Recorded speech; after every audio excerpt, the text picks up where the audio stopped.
Welcome to the Wrestlecast. This is episode number 7 on June 6th, 2022. I'm Rocky, joined by Wes and Rodney. We're your podcast hosts. Good afternoon, everybody. Good evening, should I say. Good night. Good evening. What's up, good night. All right, good night, everybody. Well, we're going to start off this episode talking about Dynamite from fucking June 1st. And, right off the bat, my gripe is CM Punk fucking stage diving off the ramp. And, I don't know, I'm convinced that's where he hurt his foot. And the injury. Yeah, it was a bit rough. I don't know why he did that. I don't know why he felt the need to do that. I know everybody loves him, so there's no fear of getting stabbed when you jump in the crowd as CM Punk. But from the distance he jumped from, not only are you looking at maybe hurting a fan who came to see the show and risking a lawsuit, you risk an injury, which when you saw it, he clearly hit his foot, shin region on the rail as he fell into the crowd. Yeah. You could see he was like walking gingerly down the ramp. It's just like, oh, man. Yeah. And then he was limping bad. That was a bad decision. Like, they had a video come out that somebody had posted, and it was kind of him chasing away MJF. Like, he came out after the MJF promo, and this was off camera, and it was like, he wasn't running. Yeah, he wasn't running, and he had his shoe off of his left foot, I think it was, and he was like limping down the ramp. It's like, man, this dude here. I wasn't totally sold on because, he came out with one boot. I thought maybe he just came out of the locker room to chase MJF off while he was changing and just happened to have one boot on. But, oh, look at me, I got a tweak, I'm icing it. Yeah. But in reality, he really hurt himself. Right. Yeah, in the context of him, like, me feeling at that point already, thinking that he had injured himself, I was like, oh yeah, this is fucked up. But then again, I saw that video and I was like, oh, this could also play back, like, because they're obviously, I don't know, I think they're obviously going to meet again in the ring, him and MJF, so that could also play into what's going on. But I mean, the only saving grace to the whole thing is that whatever plans you had going into all of this, the fact that they're thrown out of the window, I mean, it does open up the opportunity for what you would think would be new stories and ways to kind of tie everything back together when he does come back. Yeah. So I'm kind of, I'm kind of excited to see how they decide to book everything going forward. Well, since you got to dance around the idea that he's still champ. And considering the injuries that seem to be stacking up, I mean, with that roster that they have, it's going to be time to push other people than people that have been pushed. So we'll see. Give Danhausen that title run now. Yeah. Might be his only opportunity.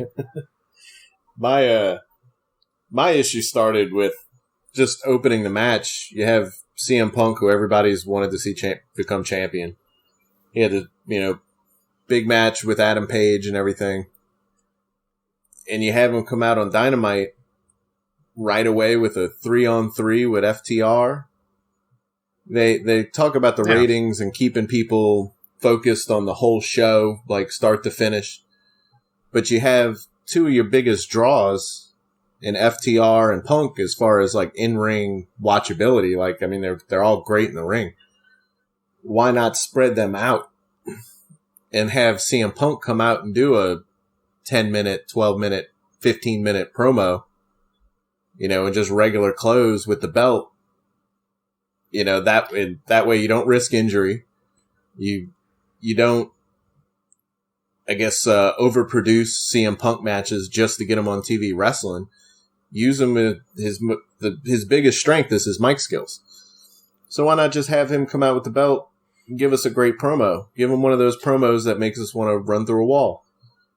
Yeah, I mean, that was a little suspect, I guess, to have to not just give him promo time, especially if you knew that he may have been injured at some point between that show and whenever the injury happened, to throw him in a match didn't make any sense. Even if he, hindsight's 2020, you can't say he wouldn't have hurt himself or wouldn't have jumped in the crowd if they didn't have a match. And you can't predict he was going to do that. But it happened, and it could have happened in the match as well. I thought maybe something happened when he jumped up and tried to do from the outside of the ring, he tried to jump over the rope and do kind of like an AJ Styles move. Yeah. And like elbow him or punch him or whatever, and he slipped. And that's when I thought, and I was like, he messed up 2 buckshot lariats because he couldn't land. And then that. And that's when I suspected something was up. But regardless of not even knowing what happened, just going in, I don't see the benefit in putting Punk in a match right away in a 3 versus 3 if, the guy everybody loves finally has the belt. Because they're the only thing that they're the masturbatory Bret Hart crew. I mean, all of them. I mean, and I understand. They're all friends. They all get along. FTR and Punk and everything, and they both have that type of style in the ring. Or all 3 of them really. Well, if the injury definitely happened before the trios match, then you definitely handled it wrong no matter what. Because you could have given him the promo time, but if you knew that he was injured or maybe tweaked something but didn't know it was broken yet. The fact that you put him in a trios match makes a little bit of sense because at least he'd be protected. Like, you wouldn't have to have a full-blown match. Like, you can definitely have FTR be your workhorses in the thing.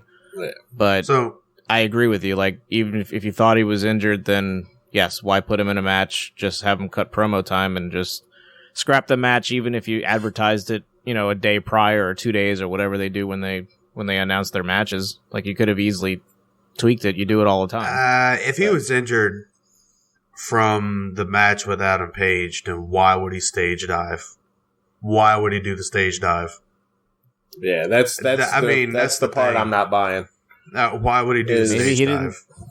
Maybe he didn't think he was as hurt as he was, or maybe dude, you got to know that you're going to clear that gate or something. Right. So maybe he had tweaked it, or it was, maybe fractured at that point.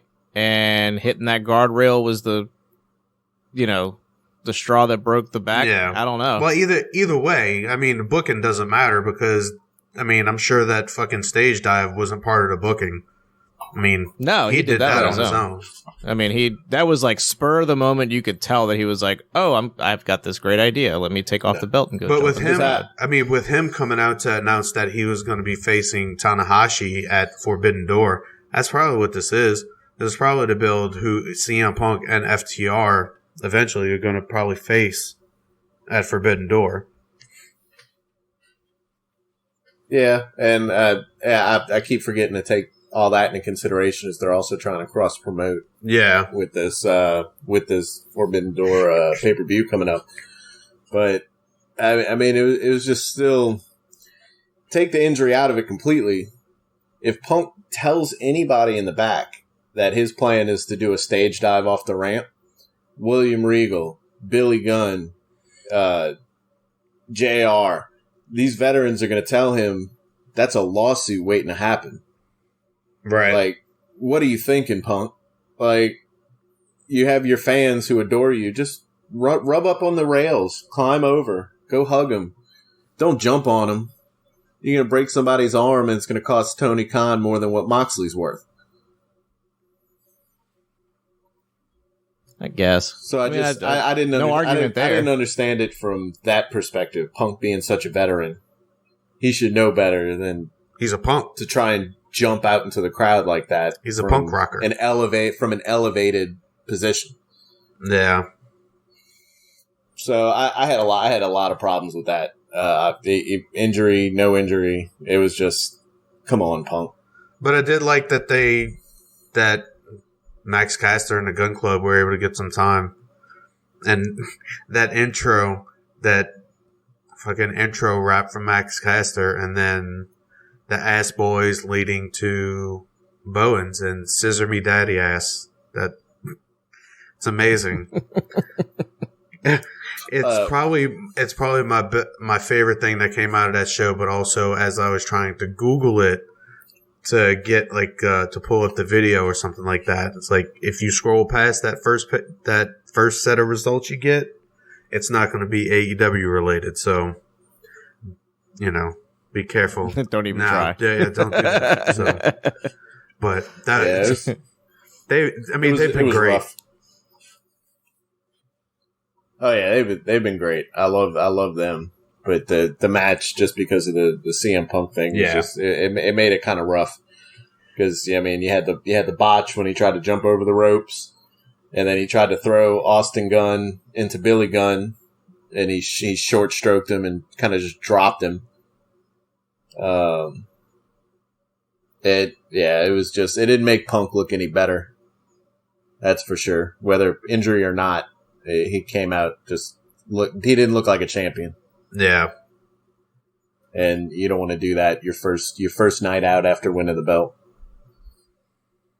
But Cash did give us a suck it. That was pretty nice. And I don't know. I thought after watching the match, I was like, man, I thought the Gun Club has come a long way and have really, I don't know, they've all improved, and the Acclaim's so over, man. They're just so good. Yeah, they're great on the mic too. The Gun Club, they've definitely gotten a lot better. When watching that match, I was saying that to myself, was they're a young tag team that's looking a lot better the past few months. Oh yeah, and then CM Punk and FTR win, obviously, and then CM Punk grabs the mic and announces that he's going to be facing Tanahashi at Forbidden Door. Tanahashi comes out, who I think looks like a Japanese Patrick Swayze, but I could see that. But he came out. They announced that, and obviously plans have changed now. They have changed since then. Yeah, I thought it was kind of funny when he came out. JR, who we were talking about last week, oversells things now ever since somebody whispered in his ear that he's been burying AEW when he should be promoting them as a commentator. He goes, Hiroshi Tanahashi is one of the best I've ever seen. That's and he said, and that's a lot of ground because I've seen a lot of wrestlers. Good job, JR, you've never watched a Hiroshi Tanahashi match. Admit it. Just let Excalibur sell him. I will not believe JR ever watched a New Japan match. He actually did some commentary for him. Really? Yeah. I did not know that. Mm-hmm. I find that hard to believe. I'll have to use the Googler for that one. I did notice the Fiend mask in the crowd for this segment too. Nice. Turns out it was not Bray Wyatt, so no news there. Just a Fiend mask. Pity. And apparently, fucking cross promotional Kingdom Hearts discourse going on. Well, you explained 382 to 385 over 2, whatever the shit it is. Nobody can. I've played them all, and I can't tell you what the hell's going on anymore. They had a few funny signs in this one. They had a remake Dynasty Warriors 3. Nice. I agree. I agree. Remake it for the PS5, and then corny for the AEW Hall of Fame. Nice. So yeah, that's the mask. Not the mask. The sign coverage for this episode. Nice. And then, we got next. We got the big segment, the talk of the town. Yeah, MJF's big old promo, the pipe bomb, as people have pipe bomb number 2, as people have been calling it. Nope. Nope. That's my controversial take. Nope.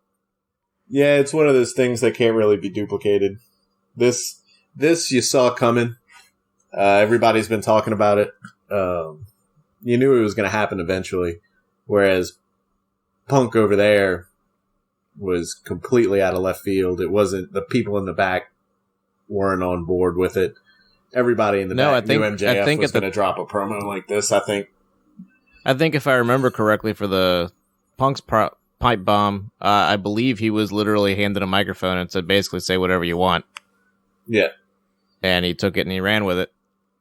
And there's nothing better than coming out in that Stone Cold 316 shirt and sitting on the ramp and just not yelling, not screaming, just stating facts. Yeah. Like, no anger behind it, nothing that felt anything but authentic. Like, it was like, I'm stating facts. Right. So what are y'all's thoughts on it?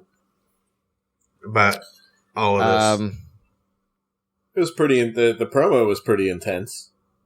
I think I've officially reached the opinion that it was a shoot that is now a work. I think it's one of those things that I agree.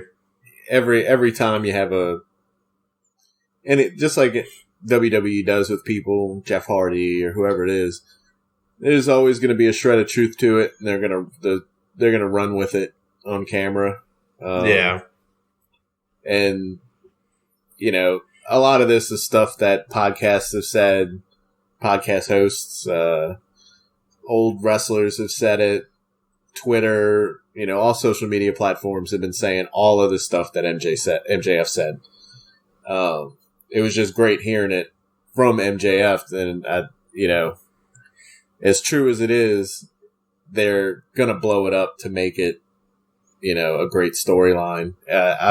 I would bet everything I have that MJF and Tony Khan have a plan in place for him to get signed and for him to get paid. At this point, he's probably already been paid. Yeah. They've probably got the contract typed because up. there's no way he had the issues that he had and had the gripes that he did, and then show up to work with still no plan in place and no payment in hand, and Tony Khan go, here's a mic, go out there, talk shit about me and the company and everything else, and I'm going to be totally fine with it. By the way, TV execs are here, so. Yeah. Right. From what I understand, when he came on, the contract was, minimal. He was a young guy, no TV experience, whatever. But I think they said maybe a year and a half ago, they did renegotiate his current contract to get him more money. Now, is he making Nyla Rose $2 million a year money? I don't think so.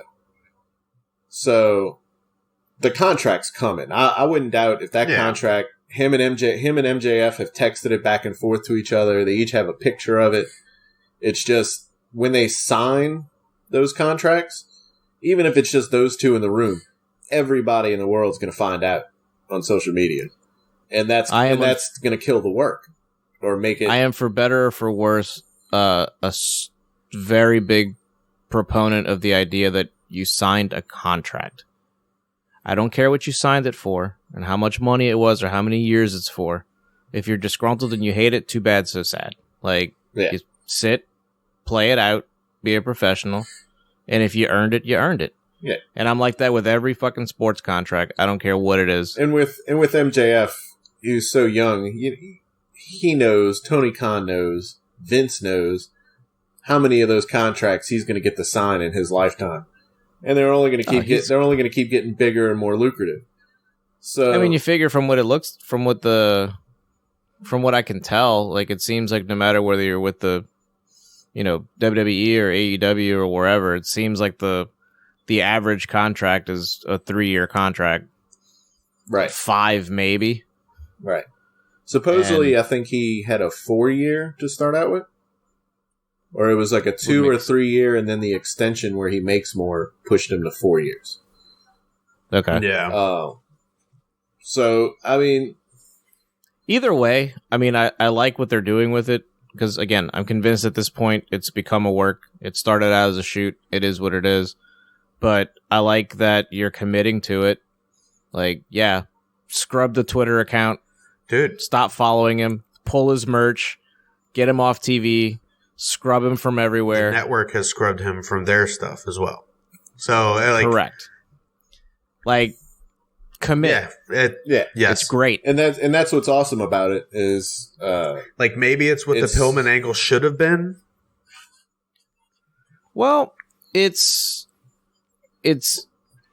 doubt it's Tony, but I think it'd be more of an MJF thing because he's such an old school heel.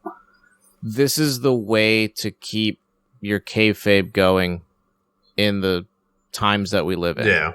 Right. Like, it's the only way to do it. You have to scrub it. Right. Yeah. You know? And that's what's making it great is or else you end up with, Lana marrying Lashley and then you find out that she's actually married to Rusev. That was one of my examples that I was going to turn to here was, that's what makes this one great is it feels real because everyone knows there's truth to it. And I think people are leaning into it as well. Everyone agrees with MJF. Anyone who's reporting on it, anyone backstage. Right.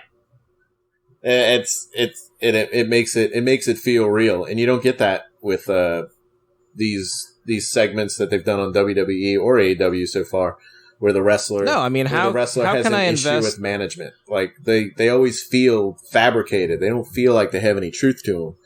This feels natural.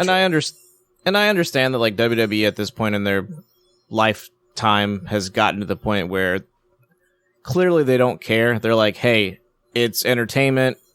None of this stuff is real. Right. But it's hard to get invested in, say, for example, I don't know, Alexa Bliss being full-blown, Bray Wyatt psychotic mode when 2 minutes after her segment, I look on Instagram and she's posting whatever, Disney World. Home photos and Disney World. Right, yeah. She's at Disney World she's a big Disney person. Yeah. So how can you get invested in that? Yeah. Now, granted, at this point, I'm old enough and smart enough to know that, none of this matters anyway, but for the people or the kids that they're, catering towards or attempting to cater to, right. They don't know any better. You want to at least, like if you want to keep up the facade. Yeah, you don't want to have to suspend your beliefs or your you don't want to have to do it too much. Right. You want it to at least feel, like maybe there's some beef there. But yeah, and that does make it really hard, the social media age. And that's what's great about MJF is he's fucking.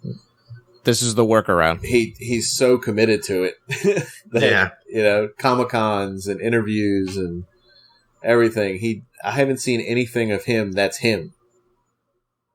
I've watched a lot of stuff of him on YouTube, and I can't find anything that's him being himself. Right, like breaking character. Yeah, I can't find anything.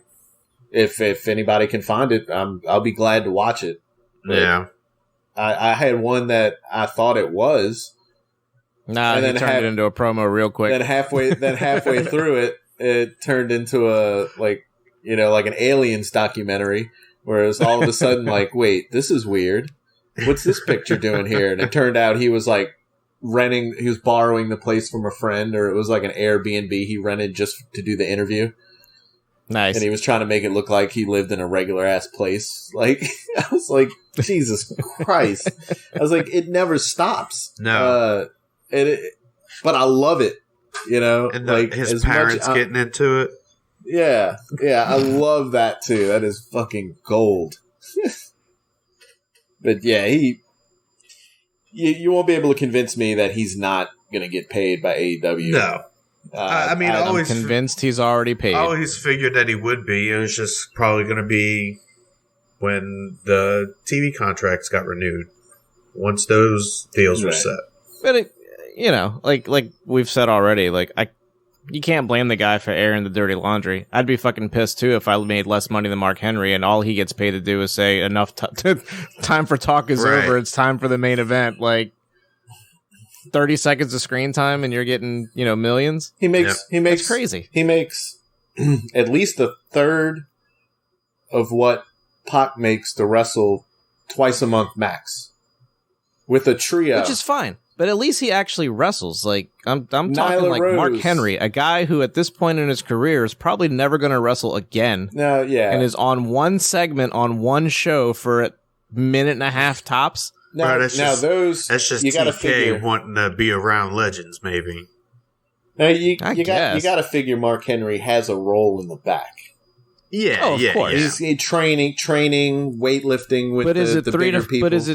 But is it a $2 or $3 million job? And you're paying for that name, If you told him live in Chicago or pick a small city, that Des Moines, however you say it. We're gonna have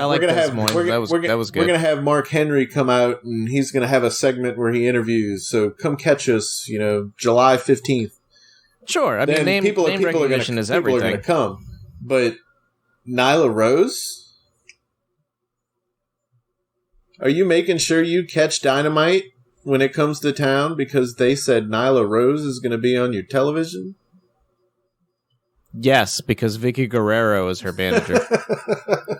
Yes, you gotta make sure you put that in there. I'll say this though, like Nyla Rose has kind of earned her spot. She was, former champion, but she's been pretty consistent. Nyla Rose knows her role, and she knows the role well. Yeah. She's consistent, and that's the thing. MJF knows it too. MJF, he just needs to make more, is what I'm saying. He needs to, if this is a real shoot. And there is real beef going on in the back, it's warranted. Yes, because TK fucked up because he's been the most consistent. He's been he knocks it out of the park every time. He doesn't miss, no matter the program. I can't think of a bad. Yeah, I can't think of anything bad. There hasn't been one. There really hasn't. No. Yeah. He even calls it out. He calls out everybody in the back. I don't throw people on their heads. I don't screw up. Like, I wonder who he was talking about on that. Yeah, he's Ridge Holland. Like, he's right. And that's what made it so weird. And it's like, God damn it, I want to support you, Tony, but MJF's making me fucking hate you right now. And MJF is someone we're all supposed to hate. So the way I see this playing out. Like, MJF is going to be double the heel in a few months, I think, or within the year. I think he draws this out. I think he gets his big contract. The fans are going to be behind him, so he's kind of a baby face right now because everybody supports him. I can't find anybody who won't. But he's going to turn around, get his contract, and he's going to tell the fans, I did this. I got here and I earned this contract and I didn't need a single one of you mids to do it. Well, also, and he's going to have everybody right back on the hate train. Well, also think about this. With CM Punk out, they're throwing that tournament. No, they're doing the what is it? It's a battle royal. The battle royal. And then whoever wins that's going to face Jon Moxley as interim champion. No. Whoever will face wins, Hiroshi Tanahashi or Goto. Right. They have the battle royal at the beginning of the show. The winner of the battle royal faces Moxley at the end of the show.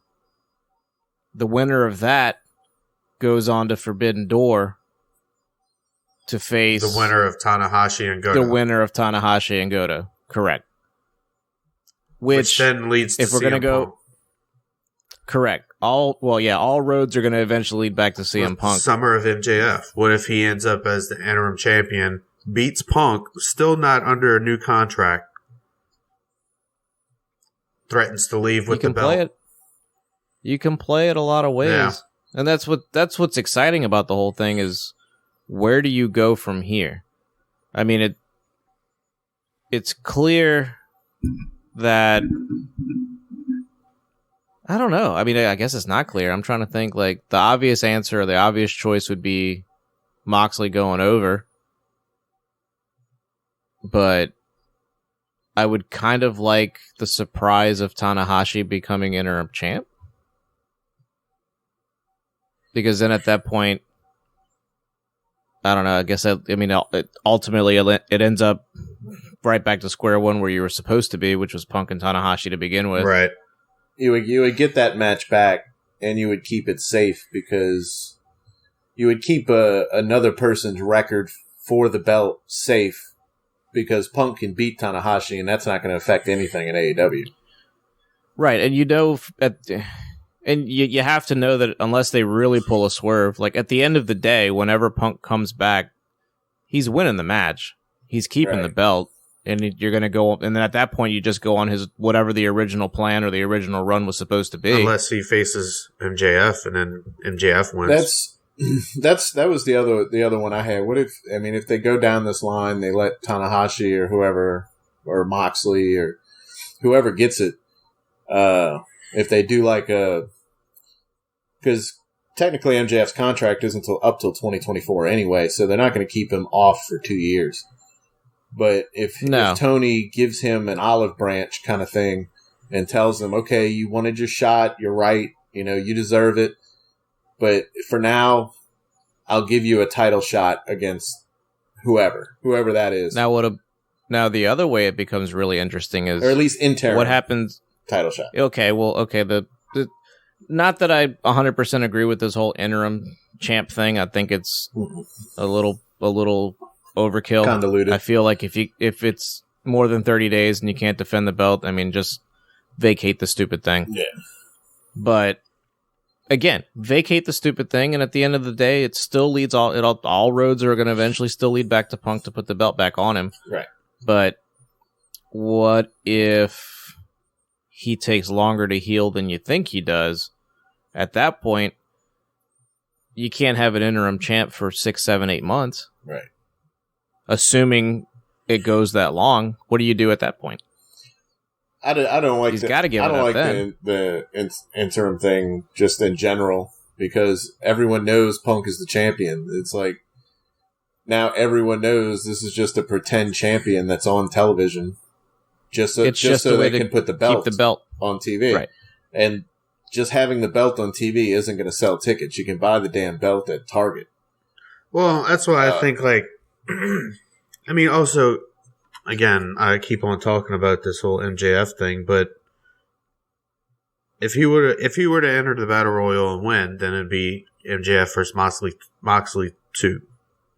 He can get his justification over Moxley on his way to Punk while also defending the championship along the way once or twice. I don't see them putting MJF back on TV anytime soon.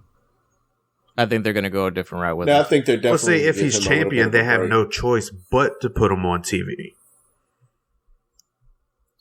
But if you're going to put him on, but here's the thing: if you're currently running a story where you're pissed with your owner, and you've been scrubbed from everything, and you're supposedly unhappy with the workplace, A, why would you continue to show up?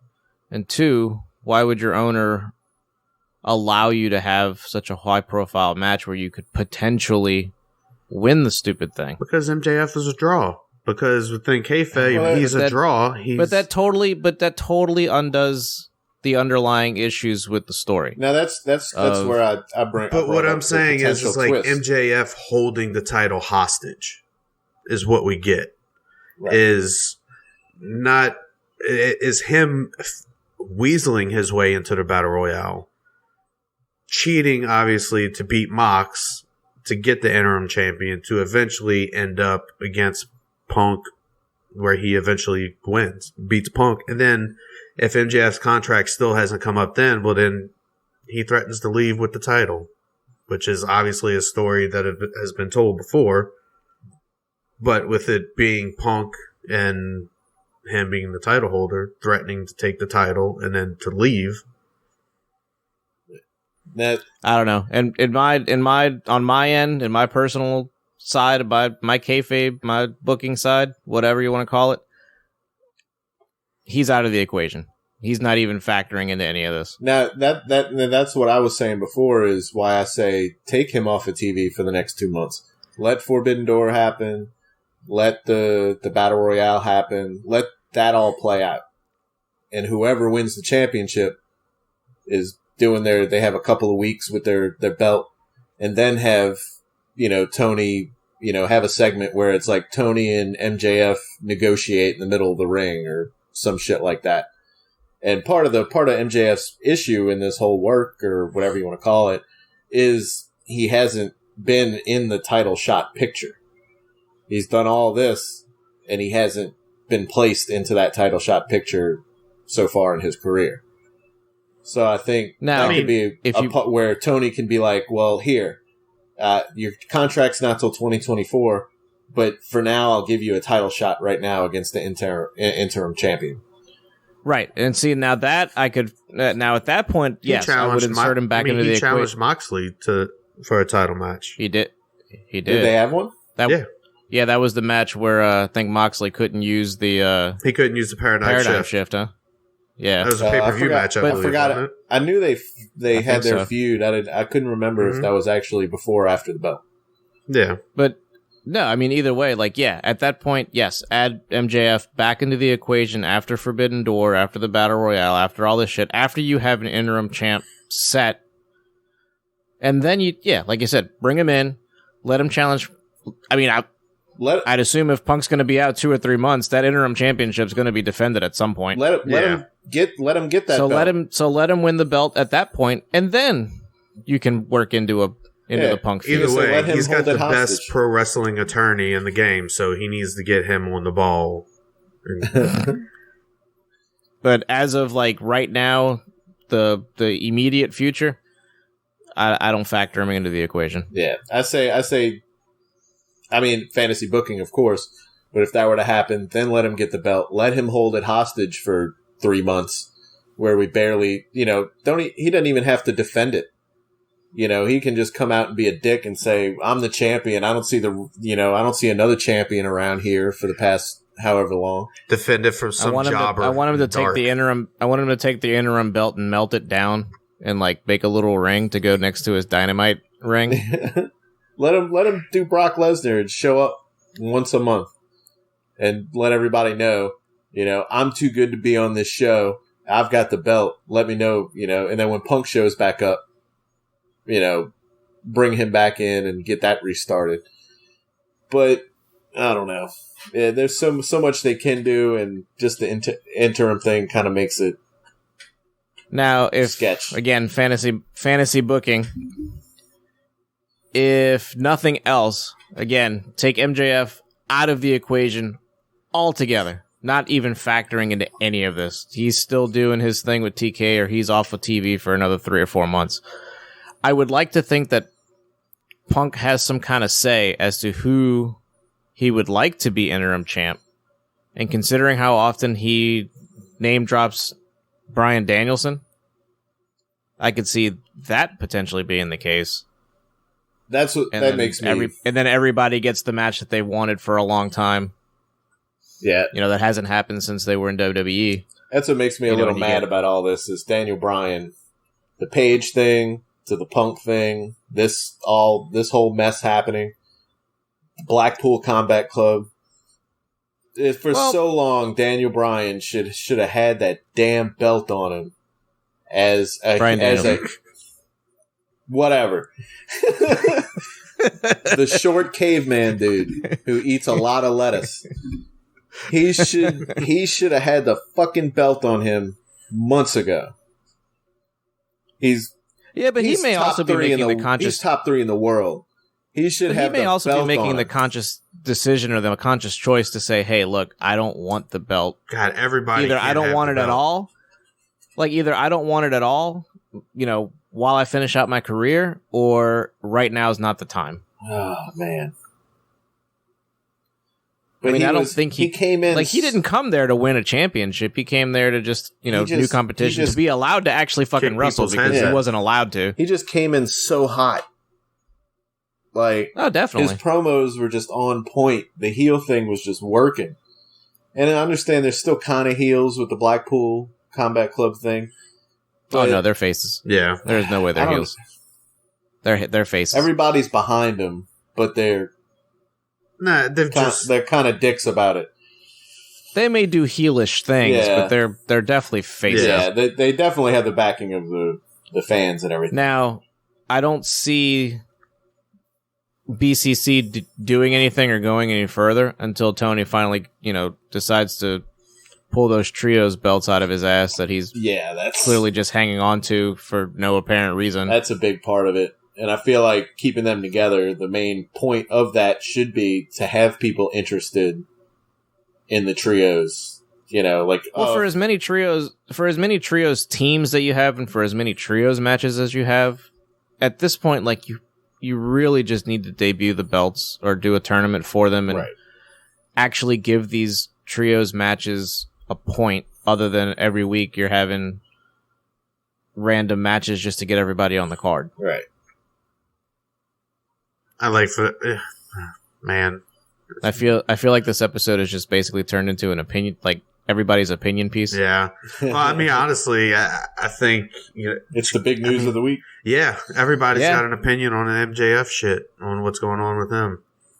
But I was just thinking, as we're talking, especially with regards to trios, it's like, man, I really want Kenny Omega to come back and I have a feeling that that's what he's waiting for. Yeah. Man, he needs to come back. I just don't want him back with the Elite. I'd rather him do his own thing. Oh, he's probably gonna. Dude, there's a good possibility that the first trios champs are gonna be Kenny Omega and the Young Bucks. No. Or Adam Cole and Red Dragon. Nope. Omega. I refuse to accept Omega comes back and joins the BCCP. Or BPCC. BP Blackpool Combat Club. BCC. PCB. BPCC. BBC. SPCA. No. Well, fucking 30 minutes later, we have Johnny Elite versus Miro. The Redeemer. No, yeah, Miro. Miro's back. It makes me so happy. Miro looks good. I'm kind of he cut an amazing promo, but I'm very upset that he's still praying to. Well, he's no longer praying to his god. Right? No, he's. I think he's now seeking revenge on his god. Okay, so he's okay. But I'm very upset that he just didn't decide to stop praying to his god and start praying to his hot wife. Which is where I was expecting it to go. But instead, I guess he's decided to, team up with Satan. I love Miro. I missed him. He looks like he's in the best shape that he's been in a long time. That dude is cut. Yeah. He's trimmed up, but he still looks like he's still built like a brick house. He still looks like a brute. He can still move. I love having him back because I think he's so good in ring, and he's just so intense. He's a believable big man. Even though he's not, I'm starting to wonder if Johnny Elite should have just went with his wife and became Johnny Impact again. Right, Johnny Valkyrie. I mean, Miro, the last person that made the TNT title make worth anything. I mean, well, here's my take on that. It'll be the one and only time where I would say it's perfectly okay for Sammy to go back to holding that belt if it means that Miro will whoop the piss out of him. Yeah, I would be perfectly okay with that. I'm with that. I like Tony Schiavone said, but the same night, so we don't have to fucking stick with a few weeks of. Oh no feud. Yeah, no, forget that. You were talking about Lana, Wes. Schiavone came out and said, and even mentioned that, he also married well. Yeah. And she spoiled it too. Of course she did. Why wouldn't she? I don't know, but anyway, she ruined an entire feud before it even started. We talked about evolving Pokemon a few shows back. Miro out there looking like a evolved version of John Silver. He's the final evolution, or the middle one at least. The middle one. But yeah, I was looking at him and I was like, dude looks like John Silver with some hair. So in my notes, I don't have the promos listed. So if we come to anything, Rodney, do you have those? Yeah, I usually write them. You might have to. We don't have anything at the moment. I mean, yeah, the next segment was a quick little. I guess it was a quick little. This was a promo. The JAS. Yeah. Tony Schiavone says Eddie Kingston was the first zombie we've ever had on AEW. Yes, I caught that. Tony Schiavone is so cheesy. But it's so great. JR. Now, come on, JR. Here we go with the overselling. No, here we go. I gotta tell you about Double or Nothing. It was one of the best pay-per-views I've ever done.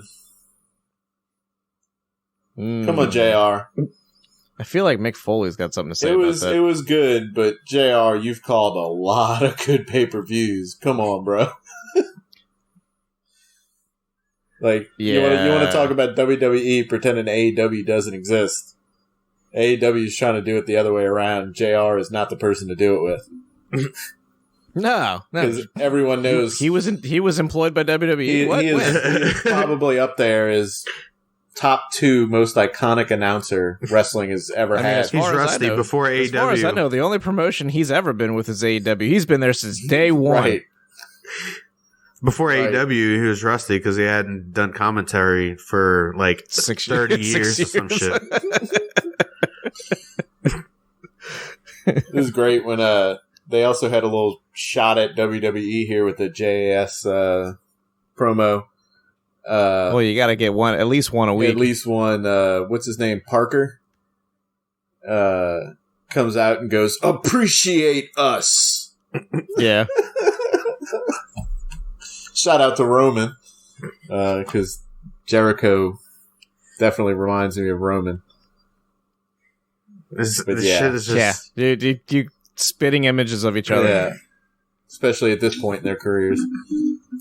They're sports entertainers.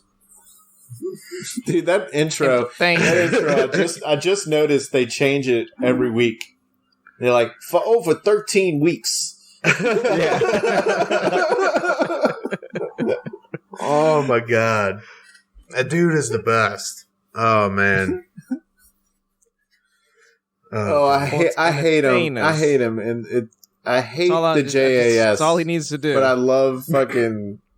But you want to But I love it. But I love it. It's that shit. Man. Yeah. With that... Well, ultimately, what all that ends up leading up to is what we already knew was the inevitable conclusion of this feud. Yeah. It's, what did you call it last time? Blood and mustard? Blood and mustard. Blood and guts. Blood and mustard 2.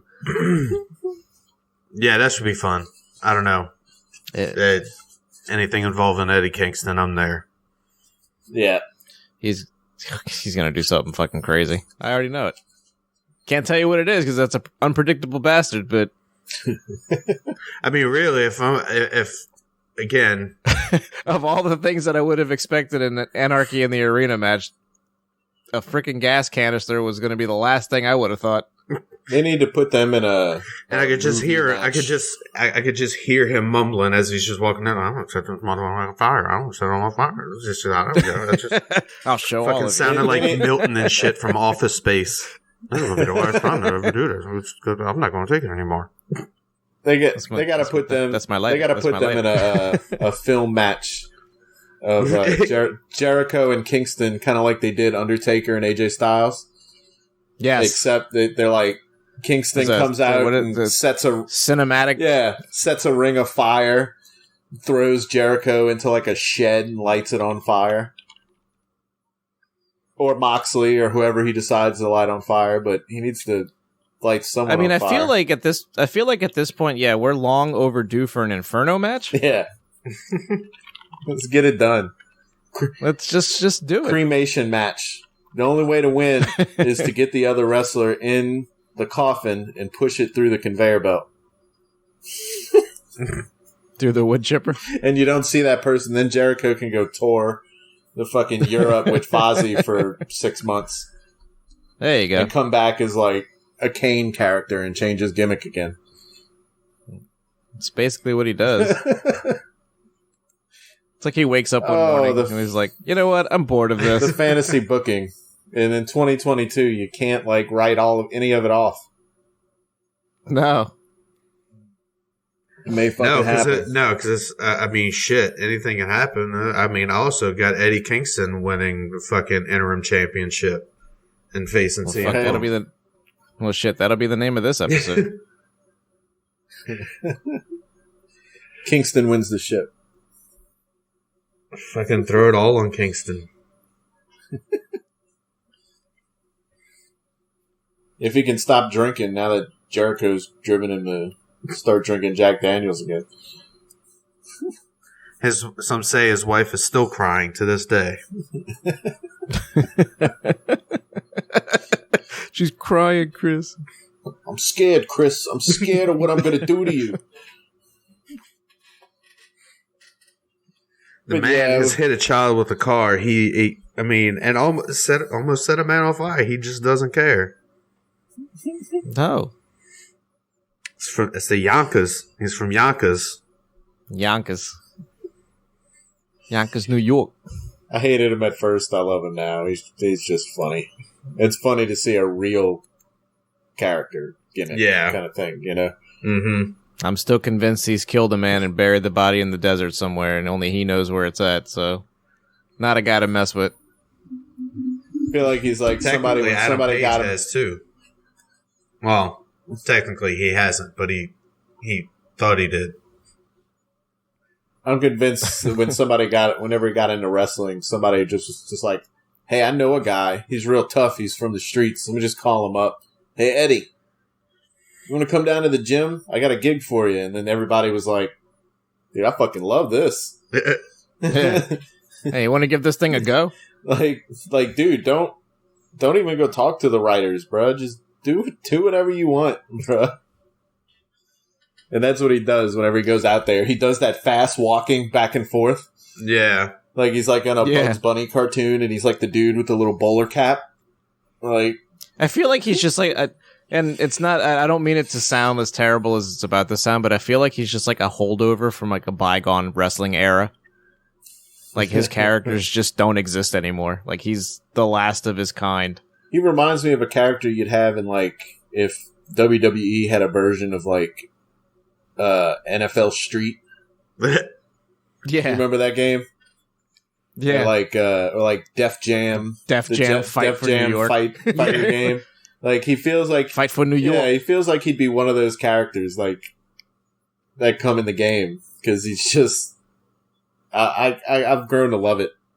I love how he does it. He's your creative character. Like when you were in your teens and you thought like. Yeah. That was like a badass getup. Like he just comes out in basketball character is the most badass guy. Just Timberlands and it's just like got your gold chain on. Let's go. Until you progress enough and have enough credits to buy the actual attire you want. Just comes out in basketball shorts and a fucking wife beater. That's right. It's so good. Yeah, I don't know, man. It's something about him, man. Because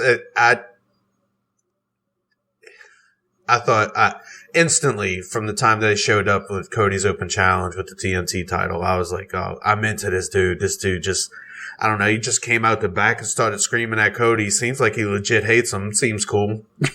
Yeah. He's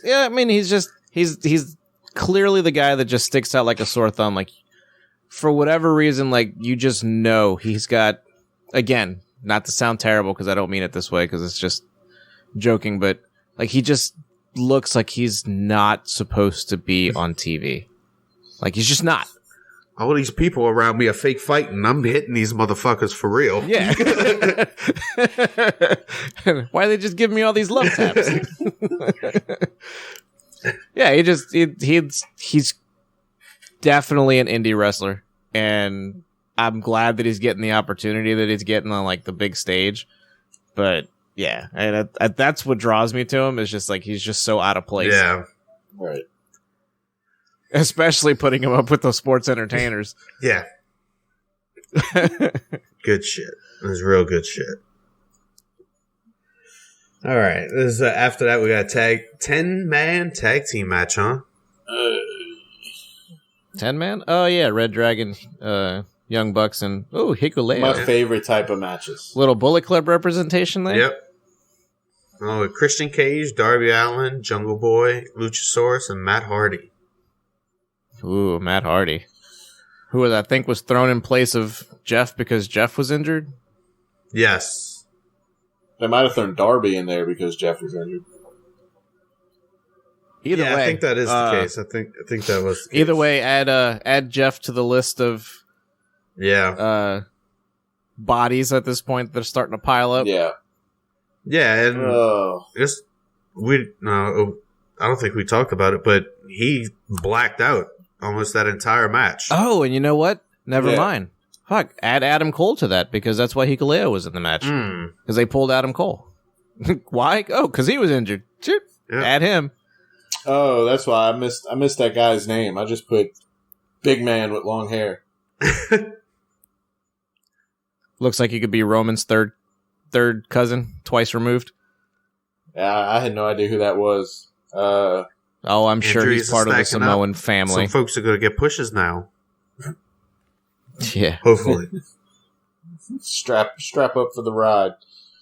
They, somebody strap the racket to somebody. I don't know who. The Bucks come out with Cutler. JR was telling about overselling everybody. JR goes, Shivani was like, I wonder what's going to happen in this match. We have so many blah, blah, blah, blah, blah. JR goes, well, I wonder how Cutler still has a job. Damn. Jeez. Damn, JR. Damn. What, do they have backstage heat that we don't know about? Jesus. JR cutting deep. You're talking about guys saying stuff that everybody's wondering out there. JR is cutting deep. The answer, JR, is because he's friends with the Young Bucks. That is I mean, if why. you want to go, if yeah, because he doesn't wrestle anymore. Did he ever? Doesn't do anything. He came out with he used to have the dragon. I mean, he actually does wrestle. He wrestles on Dark though. You see, I haven't Dark seen Elevation. I haven't seen a Cutler match in probably a year and a half. Well, technically, it does count. Hey, we're talking to the Dark expert, Wes. Calm down. Well, no, I mean, Rocky keeps us updated on Dark. I never watched Dark. Now. It's just I used to watch it every now and then. Yeah, I used to catch it because there was nothing else on Tuesdays, so I was like, "Fuck it, I'll watch Dark." They put people in matches on Dynamite and Rampage. I really should because my dumbass keeps trying to watch NXT, and that's just not working out anymore. Dude, yeah, why watch NXT when you can watch Dark Elevation? It's the same production value as the other shows, pretty much. Except you got fucking, you got fucking Paul White and Mark Henry, I think, on commentary. Ooh. Okay, we just found. It seems like a recipe for disaster. Oh, actually, I think it's Paul White. Well, no, I think it's Paul White and Mark Henry. White and Taz? And there's a third man, I think. Maybe, and Excalibur and Taz do Dark on Tuesdays, which records on Saturdays. Okay, so that's where half the payroll has been. Yeah. Yeah. Yeah, I mean, they don't just sit on they actually Dark. do, like, I mean, they do Dark and Dark Elevation. That's where people get their reps in. It's still not worth $2 to $3 million. Yeah, right. They'll figure it out. Hopefully, Tony is spending money right now just to get the push and the name out and everything else, and then the contracts will balance out. Just like we hope. I'm sure they will like we eventually. hope happens with inflation, but we can hope. But, yeah, I don't know. I really don't have anything really to say about this match. It's just fucking 5-on-5 match, Jesus. Yeah. Like, at one point, everybody was in the middle. Who's legal? Does anybody fucking know who's legal? Everybody's hitting everybody.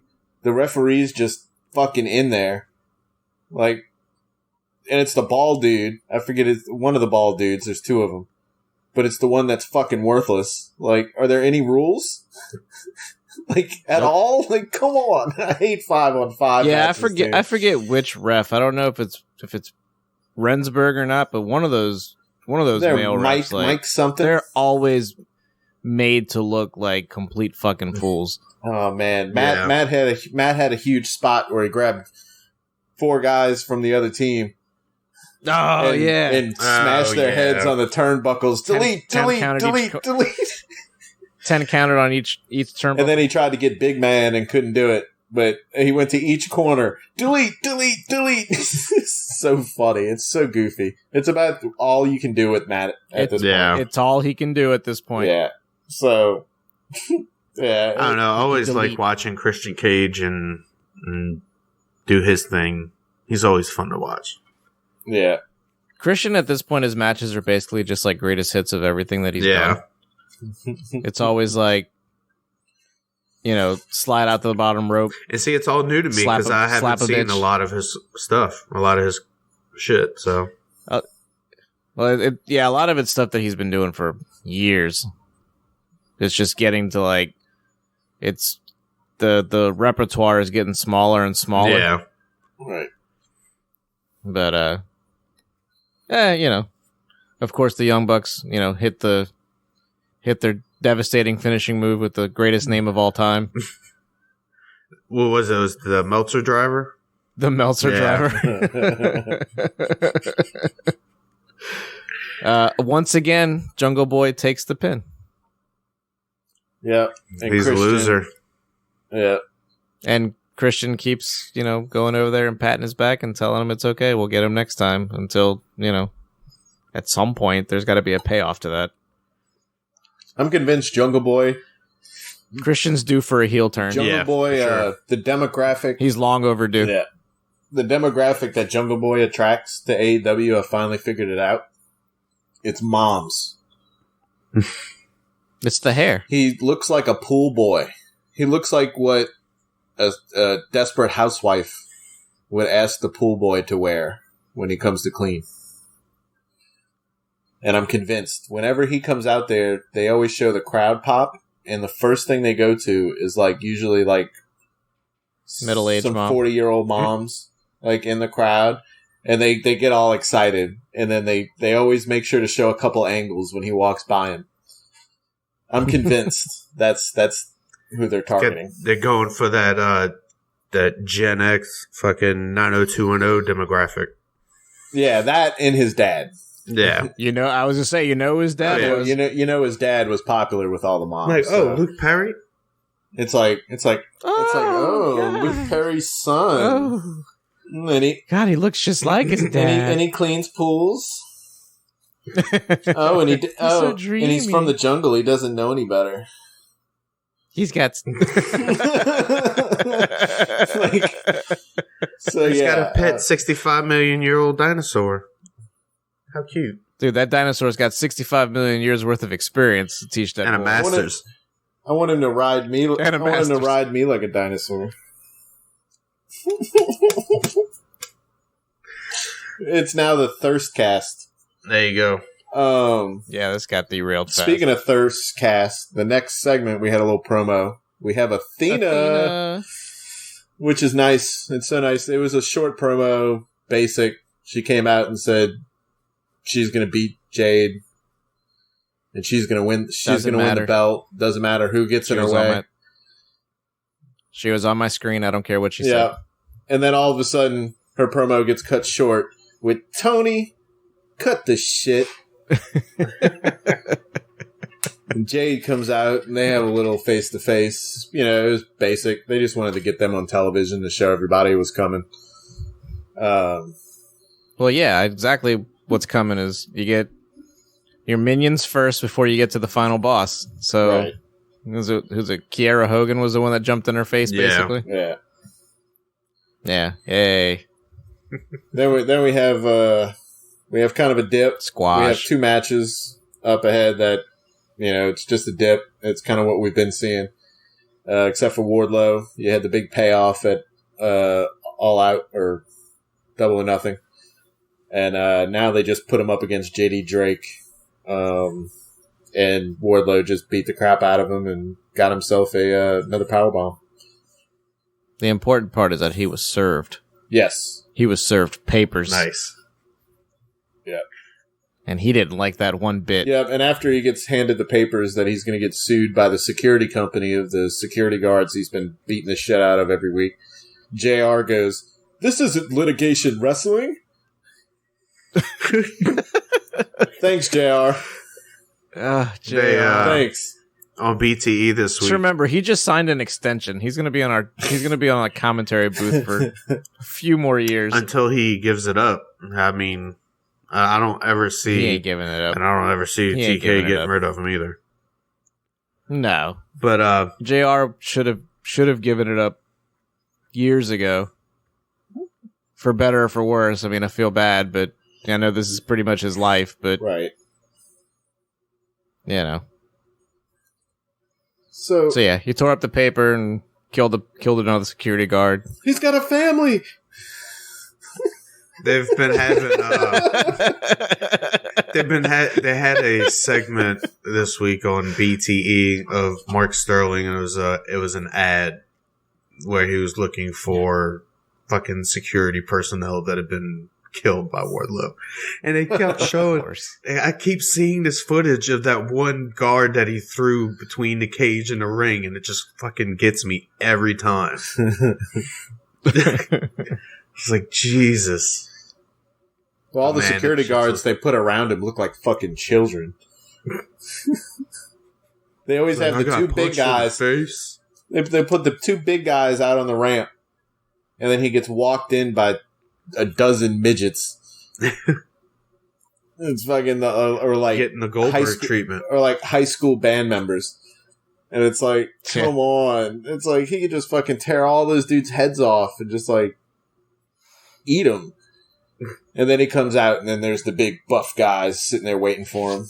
It's like you should have had them back there. You don't have anybody else bigger in your any locals you can call up that are bigger than that. It's more dramatic if you do it that way. Have guys bigger than him, which I guess there aren't that many, but I mean, it's not like you can do like, you know, what WWE does and like throw all the producers and stuff like out there to break up the brawls, you know. Right. Like, what are you gonna do? You're gonna throw out, you know, Dean Malenko and Jerry Lynn? Right. Yeah. Then we got another little blow off tag don't team. Don't care, Jamie We'll Hayter. just go over Storm Soho versus Hayter and Britt. The highlight to this match is Hayter. Anything Jamie Hayter does. Badunk-a-dunk, and I'm a big Storm fan. She's got that Sarah Connor kind of look to her, and I'm all about it. Toni Storm needs more promo time. Like, she's got to get on the mic and say something at some point. She needs to start. She needs to start competing for things too. Any woman, I mean, well, I'd say when Britt Baker gets the time that she gets, but other than that, no other women really do, except for Jade Cargill. When Renee Paquette comes out and says they need to give other women a chance besides Britt Baker, Yep. Right. I agree. But we have Ruby Soho here. And still not doing it for me. Me neither. Ruby Soso? Yeah. Sure. Yeah. I'll go with that. We'll call her Ruby. That's about where we're at right now. She's Ruby Soso. Got it. I would just rather someone else. Or Ruby Ono. Yeah, Ruby Ono's good. I like that. Either one will work for our purpose we're trying to push. But now we have the main event, though. Weird main event for me. You have Dynamite after All Out, and you have your highest paid wrestler, Jon Moxley. I was harping on how much he's paid. Daniel he's worth Garcia. that money, man. $6 million. That's a lot of he's worth fucking the money, dude. He's Roman worth makes the money. $5. He's worth the money. Roman makes $5 over there at WWE. That's just Well, then maybe Roman needs to go out and trash Vince McMahon on live television and ask for a pay raise.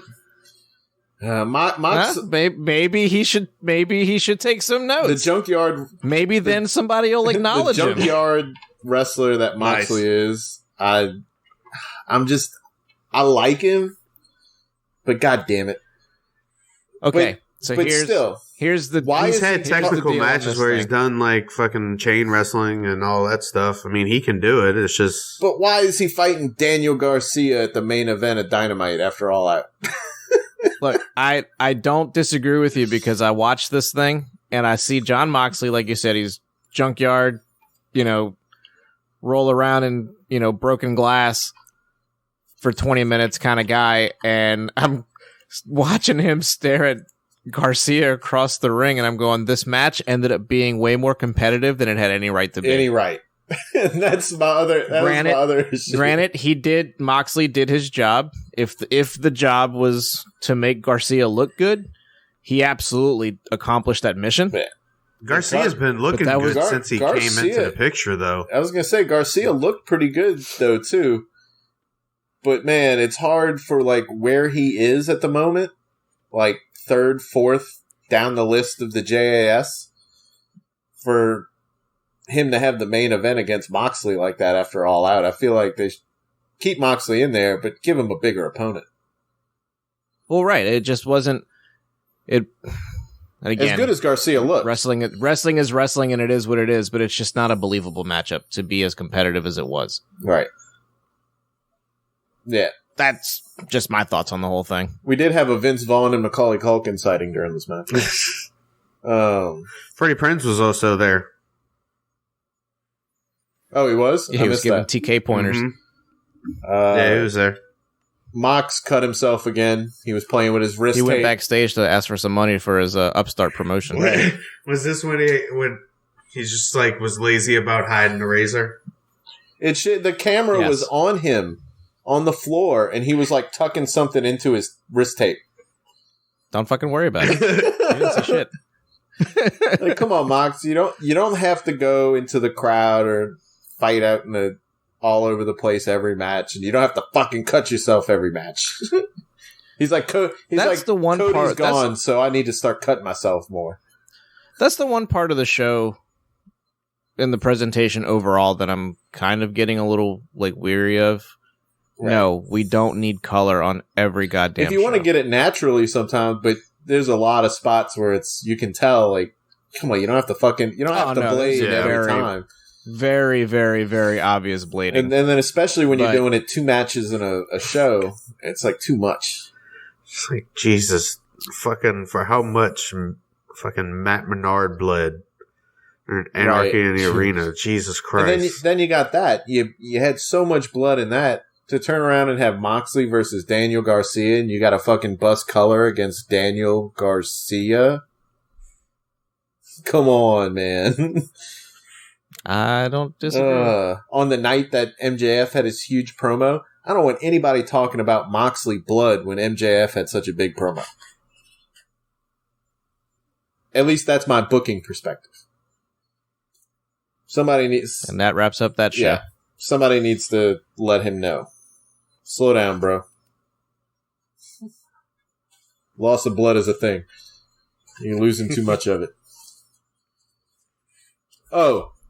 Biggest issue. Man, hold on.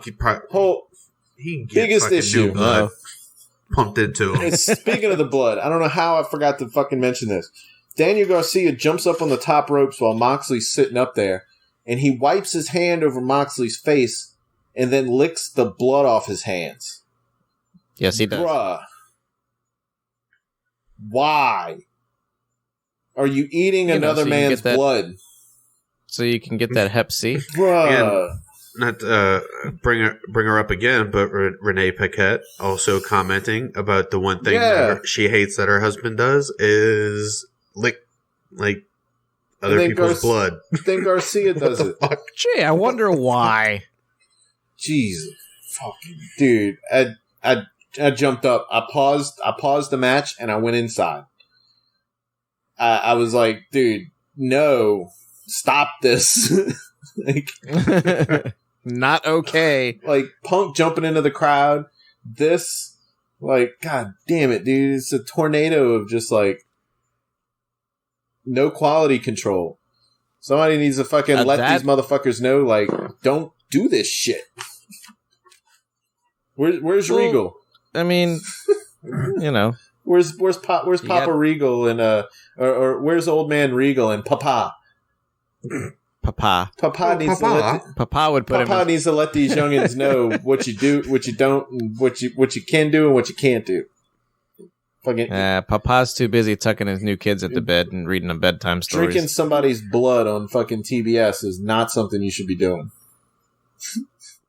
Well, let me tell you about Gangrel. Yeah, the fucking grape juice. He's a vampire, though. He's got an excuse. It's a medical condition. Getting everybody in the fucking front row. Fucking sticky. Yeah, I don't know. So after that, we got Rampage. And to be honest with you, we got Young Bucks, Lucha Brothers. Again. Just to run down the card real quick. Tag team match. Powerhouse Hobbs and Ricky Starks versus some jobbers. Drew Diz. 45-second match. And Jordan Cruz. 47. Yeah, a good old 47 seconds. And then Athena versus Kiera Hogan. Scorpio Sky. Which had great cinematography. Yes.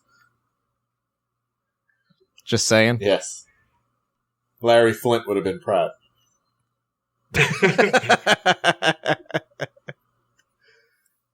Where is the lie? But yeah, the big one. No side of the Acclaimed anywhere either. Nope, not on this one. Such a wasted opportunity. This was we kind of covered everything with this. The big part of this whole show was really just CM Punk. Yeah, that kind of melded into our original rant in the very beginning. So we could just kind of touch on that. Is just CM Punk came out, said he's got to go away for a while. And he's going to get a pack of smokes and doesn't know when he's coming back. So yeah, and that's another thing too. This Rampage was live; it wasn't recorded. It was correct. Oh, was it? Yeah. Okay, and that's. I had a big question I forgot to ask y'all, and I was wondering how the news on CM Punk didn't get out. Like, I didn't hear anything until the show. So I was wondering how nothing came out if it was recorded on Wednesday night. But if it's live, then they... Because it was. Because it was... I guess they were in LA, weren't they? Yeah. So I guess they had the big venue. Everybody was going to sell it out, so why not do it? Right. Makes sense. So yeah, I mean, they pretty much said everything we have to do about Punk. We're sad that it had to go that way. Yeah. The wheel didn't fall off. He just got a flat tire. It's okay. Right. Don't stage dive anymore. Yep, we learned that. So maybe everybody learns their lesson about that. $5 says he does it again. Jesus. $5 says he does it when he... The night he comes back. Fucking dickbag. Yep. At least remove the barricades then. Just let the people catch you. Or set up a section with those, now that the security guards don't have a job, like, have them come out in normal clothes and set off a section. Jump into them. Like, pretend they're fans. Like, but that's just lame. Do it safely. Even though I would love to have the story like, yo, bro, how'd you break your arm? Dude, CM Punk was a plant. Dude, CM Punk came out of nowhere. CM Punk hit me with a coffin dive, dude. Yeah, that would. I actually, I might not mind that. And then Tony Khan paid me. Oh boy! So, yeah, and Tony and like fucking, they play it up like how he was complaining about the bots, like commenting on his shit and like fucking talking about AEW. He works them like as if they're bots and paid shills that he fucking put into motion. Right. TK clearly doesn't know how the internet works. And he's got a point with the bot shit. Not like a big point. It's not as big as maybe he made it sound to be. But they exist. But whether or not they make that big of a impact is up in the air. Nah, probably not. Anyways. No, it's just fun discussion because you got so many fucking people with bad faith takes out there. So right. Plenty of those. All right. So that wraps up AEW. Now we get to go on to the magical land of WWE. I feel like we got through going the rest into the of universe. Dynamite and Rampage for the same amount of time that it took us to rant about MJF. Right. MJ, like we said, it's the big news. It's the hot thing right now. Yeah. But we get... I honestly, I didn't really watch SmackDown. Everything I saw, everything they do a couple days before. I didn't pay attention to anything SmackDown did. The only thing I remember seeing is Drew McIntyre came out with New Day, and New Day bought him some... Is it the shorts? Some kilt that said... Yeah, there was a lot of innuendo in that promo. They give him a kilt. That was actually really good. Big D. So they gave him the kilt with the big D. I'm kind of all about... Big E's with them in spirit. Yep. Yeah. I'm kind of all about Big D and the New Day. Look, I'm good. He needs to come out with that kilt, and I'm sold at that point. I'm all in. Yep. Keep the innuendo going. I love it. Stop trying to skirt the PG line. Oh my God! So wait, Butch, Ridge, Holland, and Sheamus, their tag team was called the Brawling Brutes. The Brawling Brutes. God, it's so lame. I think it was supposed to be the Bloody Brutes. Yeah. But oh God, blood. The blood term is banned. Yeah. So contingency plan. And it's kind of a curse word in other countries, so I'm sure that has something to do with it. It's not really like a bad curse word. Everybody fucking says it. Like I say fuck. But yeah, it's probably just that. They don't want 6-year-old kids running around calling everything bloody. Yeah, no, that had everything to do with it. So, Hell in a Cell itself, since there was nothing on SmackDown we really need to talk about. What do you mean? You don't want Hell to in a talk Cell... about Jinder Mahal versus Humberto? Jesus and Christ. Fucking... No. The only thing worth talking about is Shanky at that point, because evidently, like, he's got a personality now. The dancing Shanky. Yes, the dancing Shanky. He's gonna become a Fortnite dance eventually. All right, He's got the Shanky leg. Y'all didn't really need to talk about Jinder Mahal in that match. Jinder, who's that? I have no problem with Jinder, and I think Jinder, and well, that's he looks the part. He looks the part. I mean, he's pretty decent in the ring for being a big man like that. There's no reason he shouldn't be a heel competitor for something. It's a damn shame. To me, it's just such a waste. They hindered Jinder. It's like Sheamus. Nice. Years ago. They have guys that look the part and could probably have decent pushes, and they don't do fucking anything with them. We get the Brawling Brutes and Shanky. I'll buy Sheamus, but I haven't really bought Jinder. Jinder's problem was he, ended up in 3MB. Yeah. Which is a fucking career killer for a while. I mean, it killed all three of them to the point where they had to leave the fucking company. Right. But then he came back, did Dick All, and then out of nowhere ends up winning the freaking WWE title with no story, no push, no warning, no anything. It was just like, here, just toss the belt on him. Let's just stir the pot a little bit. Yeah. And everybody shat all over it because it felt unearned. Yeah. Right. I felt like they kind of did the same thing with Sheamus too, though. They threw it on. Sheamus was threw it on him early and then just said, "Okay, bye." Just remember, at some point, Jake Hager was WWE champion. Don't forget. Jack Swagger? Jack Swagger was WWE champion at one point in his life. Absolutely. Oh, Jesus. Nice. He cashed in money. I believe he cashed in Money in the Bank. And beat John Cena, I think, for it, if I remember correctly. So that is on his wrestling resume. Put him over, huh? That was on his wrestling resume, WWE champion. And went nowhere, but it's there. I don't know. I just feel like Jinder can work in the ring. I don't see him like botching and stuff. I'm not necessarily saying they need to push him like to the fucking moon, but make him like the big man's Asuka. You know, let him lose all the time. I don't give a fuck, but put him in that picture. Put him in a program where the strongest, these top muscular guys at the top who are fighting for the championship have to get through Jinder to get there. Whether they do it in one show, that's fine, but you're at least booking him to look like he's a strong dude, which he obviously looks like.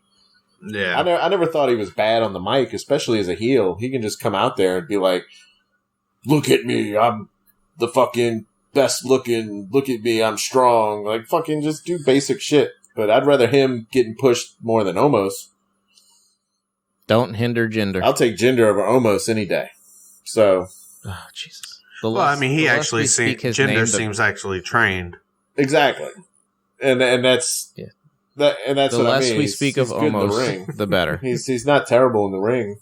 You know, he's not the worst big man they have in the ring. So I don't understand why he's just a side piece to Janky doing dances. So, I don't know. Well, shit. On to Hell in a Cell. Hell in a Cell. I made a joke and y'all ended up talking about it. So. Yep. All right. On this one, it Hell in a Cell. I just caught that. Where we're going to get Booker's shucky ducky quack quack moment. What yes, the Shucky fuck? Ducky.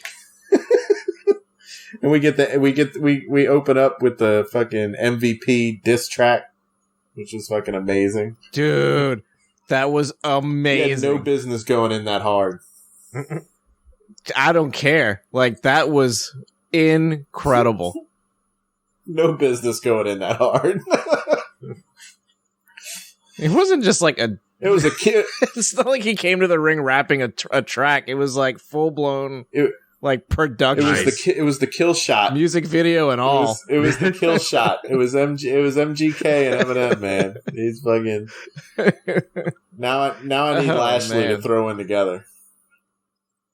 Is that what opened the show? Yeah, in thought it was the women's. They title. opened in the pre-show. Pre-show. Okay. They showed it right before the show actually started.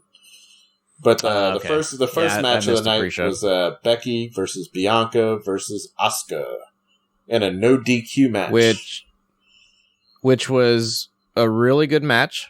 I very much enjoyed it. I think all three of them put on a really good show. I'm upset that, as expected, Asuka was just thrown into the match to take the pin so that Becky and Bianca still look good. Bianca obviously wasn't going to lose the title, but it keeps Becky looking strong until this past Monday when he 24/7 title. But right, we'll get to that later. But it was overall a decent match. They all got the show out. Right. Yeah. It was another women's locker room ambassador match. Just instead of Charlotte, we got Bianca. We've seen this match, We've seen that so many times over the past years where we get Becky, Asuka, and Charlotte just over and over and over again. Except this time Charlotte's gone, so we get Bianca. I kind of feel like this didn't really need Becky. Becky did great. She beat up on both of them a lot. And the ending was kind of a shot at Becky. But I felt like Asuka should have had her moment alone with Bianca here.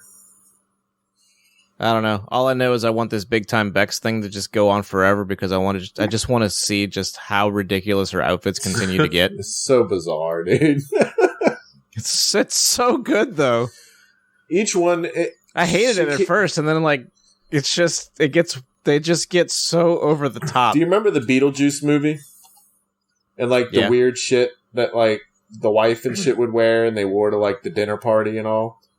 Yeah, she looks like her outfits belong there. She looks like she's going to the Beetlejuice fucking dinner party. It's fine. I love it. Fucking bizarre. her and Seth together. Seth is a whole nother fucking. But yeah, it was a whole nother topic. This one, Asuka gets him in a double angle lock. That was pretty funny. I'm like, I don't know how the logistics of this work, but it looks cool. And it didn't. So the camera didn't zoom in all the way, just so we don't analyze it too hard. I don't know how that works. Nope. It didn't. She just kind of had their feet. It looked like a cool spot, but it was basically just like her wrapping her arms around both their legs. It looked nice. Like she was doing a double one-leg wheelbarrow with each one. Like, nice. Yeah. Not great. Then Becky bounces back after this. They throw Bianca out of the ring, and then Becky beats up on Asuka, rolls her up, and or not really rolls her up, but gets on top of her to pin her after slamming her. And you think it's over. Till Bianca sneaks up behind her, pulls Becky off, throws her out, and takes the pin. I'm still not a huge fan of the manhandle slam. The manhandle slam. That's the name of it. But the manhandle slam, which is just fucking rock bottom. But I think it's a better finisher than the disarm her. Yeah. So I'll take it, but I'm still not sold. Yeah, so, wait till she comes out with the big time elbow. Big time elbow. So, yeah, this is just another match to bury Asuka and continue the Becky-Bianca nonsense. As is tradition and main roster. But it's weird, though, because if we get to if we get to Raw, the Raw after this, it seems like Asuka's still in the mix. Yeah, we can add. Do they have anyone else? We'll get to. Do they have anyone else? No. Dana Brooke. Rocky's face. I don't mind Dana Brooke, but she's not that level. Here we go. The rest of the Raw women's roster, as far as I can think and remember, besides Bianca, Asuka, Becky. Dana Brooke, just fine. Whatever. It is what it is. Alexa Bliss. Right. Liv Morgan. Rhea Ripley. Not that she's quite there yet. Doudrop. Oh, no. I mean, it's... Make it stop. No. Not a Doudrop fan, huh? Yeah. But, I mean, like, you've got women that have potential to, like, be contenders. You're just not doing anything with them. Like you're stuck on these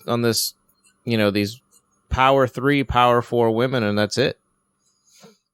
Ronda's back. I mean, you got Ronda. Yeah, but she's on SmackDown. Yeah. Says Raquel. Raquel's also on SmackDown. Carmella? So I mean, unless you call up some more NXT women. Mella, which is money. SmackDown. God damn it! No, wait. No, she's Raw. She's Raw. She's on Raw with Zelina Vega. She was doing the 24/7 stuff with like Dana Brooke and all. So yeah. So yeah. Well, okay, I'll give you that, Carmella. So yeah, Raw, you get the 24/7 belt, and you get Carmella's lips. That's all you get to watch on Monday nights anymore. Pretty much, yeah. Nice. I desperately want to skip over the next match on this Hell in a Cell card. Lashley and Omos. I dare not speak his name. Yes. 2-on-1 handicap match. Yay! Yeah, this... Bobby Lashley versus Omos, who's such a big man, he also needs... help. Right. MVP. MVP who's way past his prime, and Cedric Alexander who's still kind of floating around like a gnat. Yeah. Sounds like fun. The quote of the match. It's hard to swing when you're mounted by MVP. Really? Wise words. Not trying it hard enough. Not doing it right. If you can't swing when MVP is mounted, when else are you going to swing? Making him sound. All I know is MVP won this. Lashley won this stupid thing. Yeah. And I would like to think that it's finally over. And we can all move on to bigger and better things. It's finally over. Stars. Nah, it's not. It ain't over. So I will gloss over this and just say that Bobby Lashley wins because I am more interested in talking about Kevin Owens versus Ezekiel. Yep. God's gift to man. All right, let's hear it. Our national treasure. Ezekiel looks so good. Elite, dude, he's great. He looks so good. He's fantastic. What was surprising to me is the fact that Kevin actually won the match. Yeah. I didn't think he would. And he did it clean, from what I can recall. Right. Now, you got to figure technically Ezekiel is still a rookie. Technically, So, yes. And he was just happy to be Just there. because he defeated Ezekiel doesn't mean that it's Elias, because it's not. It's not Elias, it's Ezekiel. And the best part about this entire match was literally the entire match. Every time Kevin Owens would do something, he would just holler at Elias. Nice. The entire match. You're Elias. So yeah, it was a great match, like, but there really wasn't too much that happened. No, it was a and pretty the way, straightforward match. And the way that I would have booked this myself in my fantasy booking land is have Kevin Owens look like he's going to win the match, keep yelling Elias, Elias, Elias the entire match, hit him with the stunner, about to go take that pin, and all they have to do is just get that little one guitar strum in. Just enough to distract him. That would have been great. To get Ezekiel to get the... I'm waiting for it. And I hope that I get my wish. Like, that's all that they need to do. That would have been great. Cut the lights, get the strum in. And, while the lights are down, maybe go ahead and say, hello, I am Elias. And cut the lights on and there's nobody there. That's it. That's all I need. There you go. Great. I don't know, man. They might be running deep with this thing. They had Zeke was dropping hints about one of his biggest dreams is winning the tag team titles with his big brother. I saw that. Dude, I'm waiting for it. Fucking, and I've got. Here comes Ezekiel out of nowhere, just cinematic match coming in. Bring me back, Damian Sandow. He can pull it off. You're gonna bring in they're gonna have a match that's looks like an old combat movie where they did like a Born Identity, where it's like the whole fight scene is like cuts, and they're gonna have tag match between KO and Chad Gable or Sammy. Get that cinematic match versus going in. Ezekiel and Elias. And they never and when fucking and they have Elias on the fucking on the hard camp side facing away, so you can't fucking see that it's a stunt double the entire way. And then, but that's what Damian Sandow is for. He is the perfect stunt double for this. He can pull off the look. And I think Sandow was before your time. Yeah. Damian Sandow was a really good wrestler, and he ended up just kind of becoming a comedy act. He ended up becoming the Miz's stunt double. Nice. So, yeah, he would come out to the ring. He would do all of Miz's mannerisms, his entire entrance. He'd just hang around. He would hang around ringside. And, if Miz took, a power slam or a power bomb, Sandow would be out on the ring apron taking the bump, too. Oh, Jesus. That's funny. So he was Damian Mizdow. He was, I think he did Hulk one time. He came, Macho Man at one point. Yeah, he was just He was impersonator galore. Nice. But he could pull it off. He could do Elias. If it ever comes to it. I love it. But yeah, so Kevin Owens won, surprisingly. The feud is far from over. Yep. And speaking of feuds, that might or might not be far from over.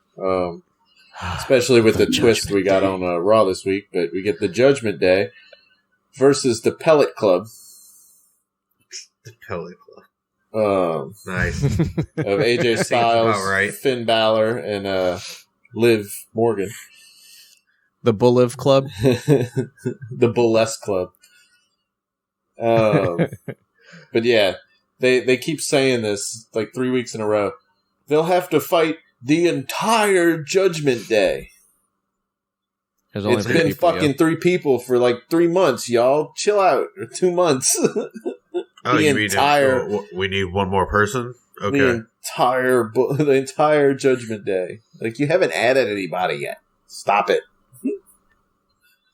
And not only did you not add anybody, I mean, well, you did add somebody, and then you subtracted one, so you're right back to square one. You subtract one on Raw tonight. But yeah, Edge came out looking like he was choking in his suit. His suit looked like it was like it's a little tight. It looked like whoever sized it one size too small. So besides the Cody Rhodes Seth Rollins Hell in a Cell match, which is a totally different beast, this match was my favorite match on the entire card. Yeah, probably. There wasn't too much I got excited about in this one, really. But I did want to see where this went, though. What got me excited was not so much like, I know what Damian Priest is about. Edge obviously is a legend. I mean, he's clearly awesome. Rhea is a star, but they're misusing her. AJ is a legend. You know, Finn, unfortunately, is just fucking wasted. And he's been wasted since he won the stupid Universal title and lost and got injured. But the only one that I was interested in watching this whole match was Liv. And I've been watching her for a while now and paying attention to just how much she's improved and how much of a star she actually looks like she could be. Right. I mean, I definitely think she's over. Dude, she is beyond over. And I think she's ready for a title run. I think she's improved from her Riot Squad days to the point where I would trust her to carry the belt and work a program. Oh, here's an interesting thing. Knowing, like, since you follow both WWE and AEW, would you say that she's improved past the point of Ruby Soho? Yes. Yeah. I think Ruby Soho has. I think Ruby Soho probably has the better. I think she's the better overall wrestler. Mm-hmm. But I think Liv's got the whole package. Ruby hasn't improved is my issue. Is she's gone horizontal. She's just been the same. Yeah. Well, that's the other thing. I'm to the point where I can see Liv deserving a run with a championship, whereas I don't see the same thing for Ruby. Like I don't see her holding. I don't see her holding either belt. Right. Either the AEW women's belt or the TBS belt. I don't see her holding either. I see her having a decent AEW career and being a good part of the roster to have. But I don't know if I see Ruby as somebody who could believably compete for the top and get the pops that Ruby's Liv would get right now. Yes, Liv is, to me, the type of talent that at some point, and granted, she's incredibly young, but at some point, she could be the face of your division. Right. Or at least one of the shows. Yeah, she could. Is she ever going to reach the heights of a Charlotte or a Becky? Right. Probably not. but she would be the equivalent of a Sasha or an Alexa Bliss. Yeah, I was going to say she reminds me of when they had their runs. Reminds me a lot of Alexa Bliss. She's a little bit bigger, so it makes it a little more believable, I guess, in that aspect. But hopefully, but they don't shoot her down the drain. Alexa got hurt a lot too, but Alexa got hurt a lot. So hopefully that doesn't happen, and that keeps Liv on track, and hopefully she just doesn't keep eating losses for the next 2 years. Well, the problem that I've had so far with Liv's push is that for a while, especially when she was feuding with Becky, it was like, okay, like you've got me in the palm of your hand to the point where I'm believing, and it's believable enough for me to think that she could actually beat Becky and take the belt off of her at that point in time.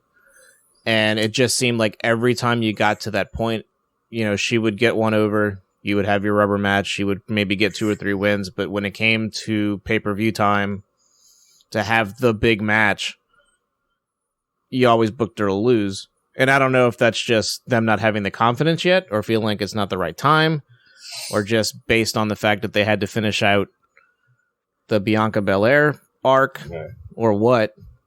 But I think she's ready. Right, yeah. So that's all I got to say about the 6-man tag match. I mean, the Judgment Day won, unfortunately. Yeah.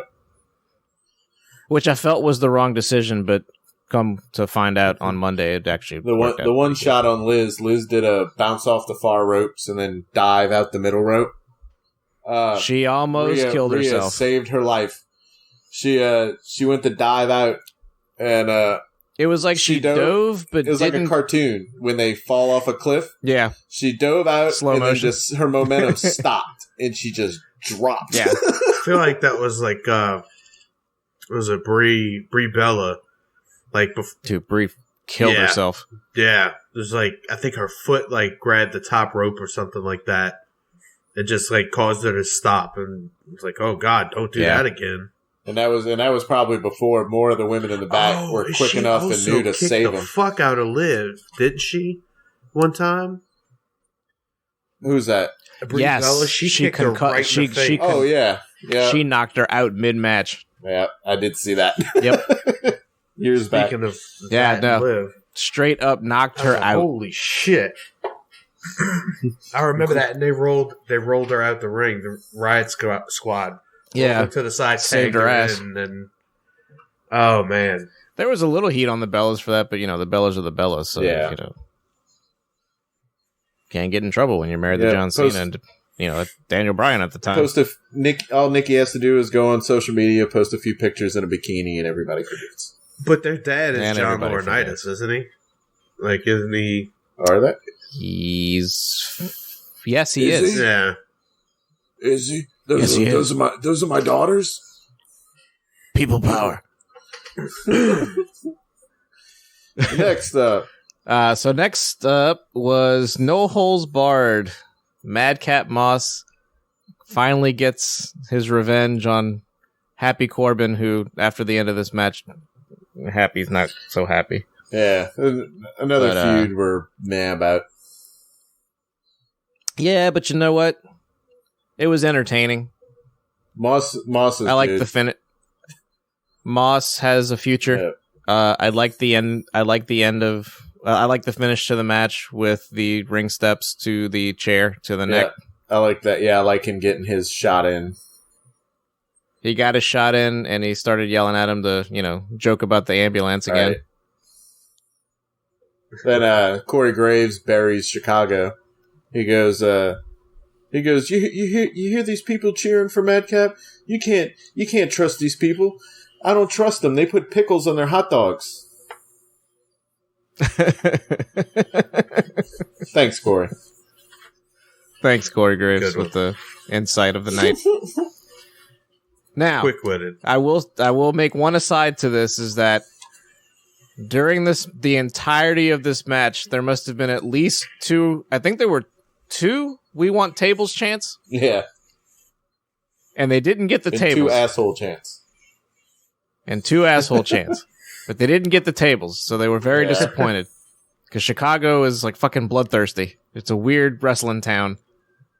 But they'll be happy later on that the fucking table gets the pop of the night, so it's okay. So that was that. But yeah, so Madcap beats Happy. The feud, I think, is I guess going to continue. I don't know. And then you get Palate Cleanser with Mustafa Ali versus Austin Theory, because I refuse to just call him Theory because it sounds dumb. It was an alright match. I actually didn't even take notes on it. I don't remember much about it other than this is just Ali's continued punishment to lose clean in his hometown when he's super over and should have won this match. Yeah. His punishment continues, and it is what it is. I didn't even take notes because it is what it is. Nothing. That's what it Ali was. does right now matters because they're not going to push him in anything meaningful. So I don't care. No, we'll set you up like, right before the main event. Set you up for a loss. Like you want TV time. Here's your TV time. Go out there and lose, buddy. Take that L like a champ. So we get the main event now. So the big one. We have Cody Rhodes, the American Nightmare, versus Seth frickin' Rollins. The match that almost didn't in a happen. Hell in a Cell match on the only Hell in a Cell match on a pay-per-view called Hell in a Cell. But anyway, which I'm okay with. When the match is this good and memorable, definitely. Yeah, I'm perfectly okay with it because nothing overshadowed it in any way. I always thought maybe it'd be cool to have one in the beginning, one at the end.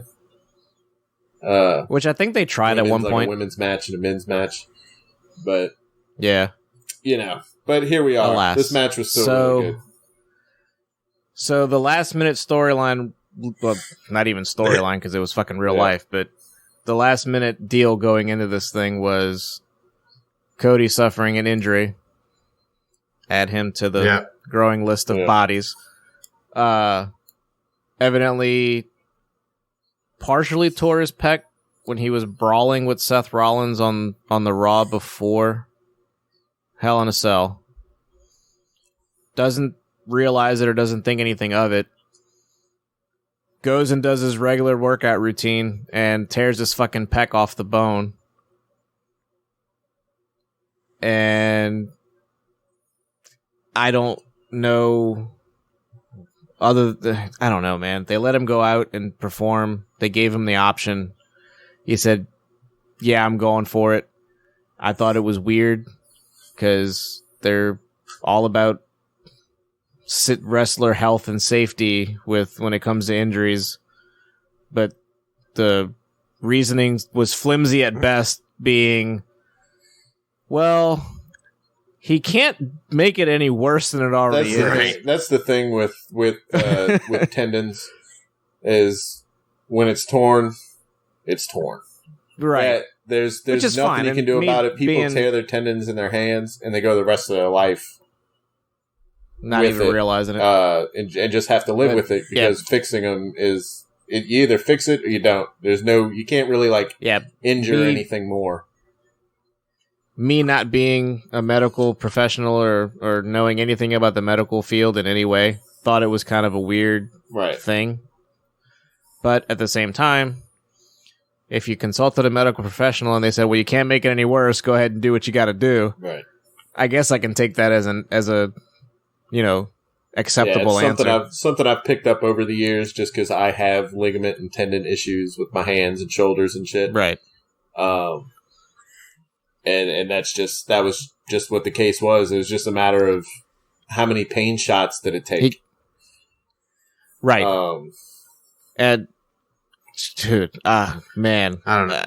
He came down, he did his entrance. Well, first of all, before I even get into that, Seth Rollins is a fucking maniacal genius wearing those Dusty Road the Dusty Road gear. Jesus. That was cool. I thought that was pretty funny. I thought that was badass. Anyway, so Cody makes his entrance, and Like, you could see a little bit of, like, slight bruising, like, just outside of his coat. Right. But, man, when he opened that coat and dramatically, like, started taking it off and going, holy shit. Yeah, that's insane. They made a whole show of it. Oh, well, yeah, at that point you might as well. But, good God. Yeah. I don't know how he did it. I don't know how he put on a 25-minute match. And I have doing the things that list, he did. Yeah, I have a small list of all the different things that happened in the match, and I don't know how fucking he did it either. You don't get any. He had no range of motion. Well, here's the thing. Out of all the things that they did in that match, the only thing that they cut that they were going to do was a moonsault spot. Never mind the sledgehammer and the chairs and the table and the cage and the ring steps and everything else that he fucking got slammed into. Right. I don't know how he did it. I know you have this weird fuck Cody Rhodes thing. That's only because he's the biggest deal. Cody Rhodes mark. That's all. I'm fuck Cody Rhodes, but that guy's got my respect until the end of fucking time. He can do whatever the shit he wants at this point. I'm fuck Cody Rhodes, but I'll admit it, and I think right now granted, I'm very limited to very little bit of New Japan, AEW, WWE, bit of Impact, a little bit of the Ring of Honor guys and GCW guys a little bit, but he might be top 5, top 6 in the fucking world right now. Right now. I honestly don't see, and I could be wrong, and I probably am wrong, but I don't see where anybody else would have went through with it. Nah, I don't think so either. I don't. And I don't think it's just because, he's so gutsy. No, I'm just saying his little run in WWE right now, everything he can do in the ring, he's over his shit. He's got people like me who are like, fuck Cody, so he's got like his little bit of, Now, granted, I think it's a combination of a few things. Like, obviously, the guy's got a passion for what he does, and he loves what he does. He made himself a star somewhere else and came back. And I think part of not backing out of the match was the fact that this return for him is such a big deal. Yeah. That there was no way that he could just back out. Like, it would look not to everybody, but it would look bad if he would have just been like, sorry. Last minute. And I think it kind of ties into now, AEW. Granted, if it was a different injury, it'd be a different story. I think it kind of ties into what he learned over the week with AEW with CM Punk. The momentum was going. Finally, CM Punk's going to get the title, and he's gone. Yeah. So Cody knows, like, going in, he's hurt. It's 2 days away. Like, you have to get that payoff. We'll go out with a bang. You have to find at least a good stopping point to halt that momentum at a peak, or you can't just halt. And that was your peak. Cut it off without a payoff there, because that momentum it's gonna be hard to get that same momentum back. Well, that was a hell of a fucking payoff.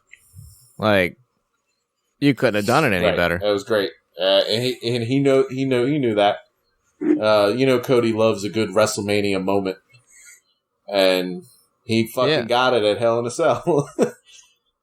My only gripe is that, in my fantasy booking mind, I'm upset that there was no color.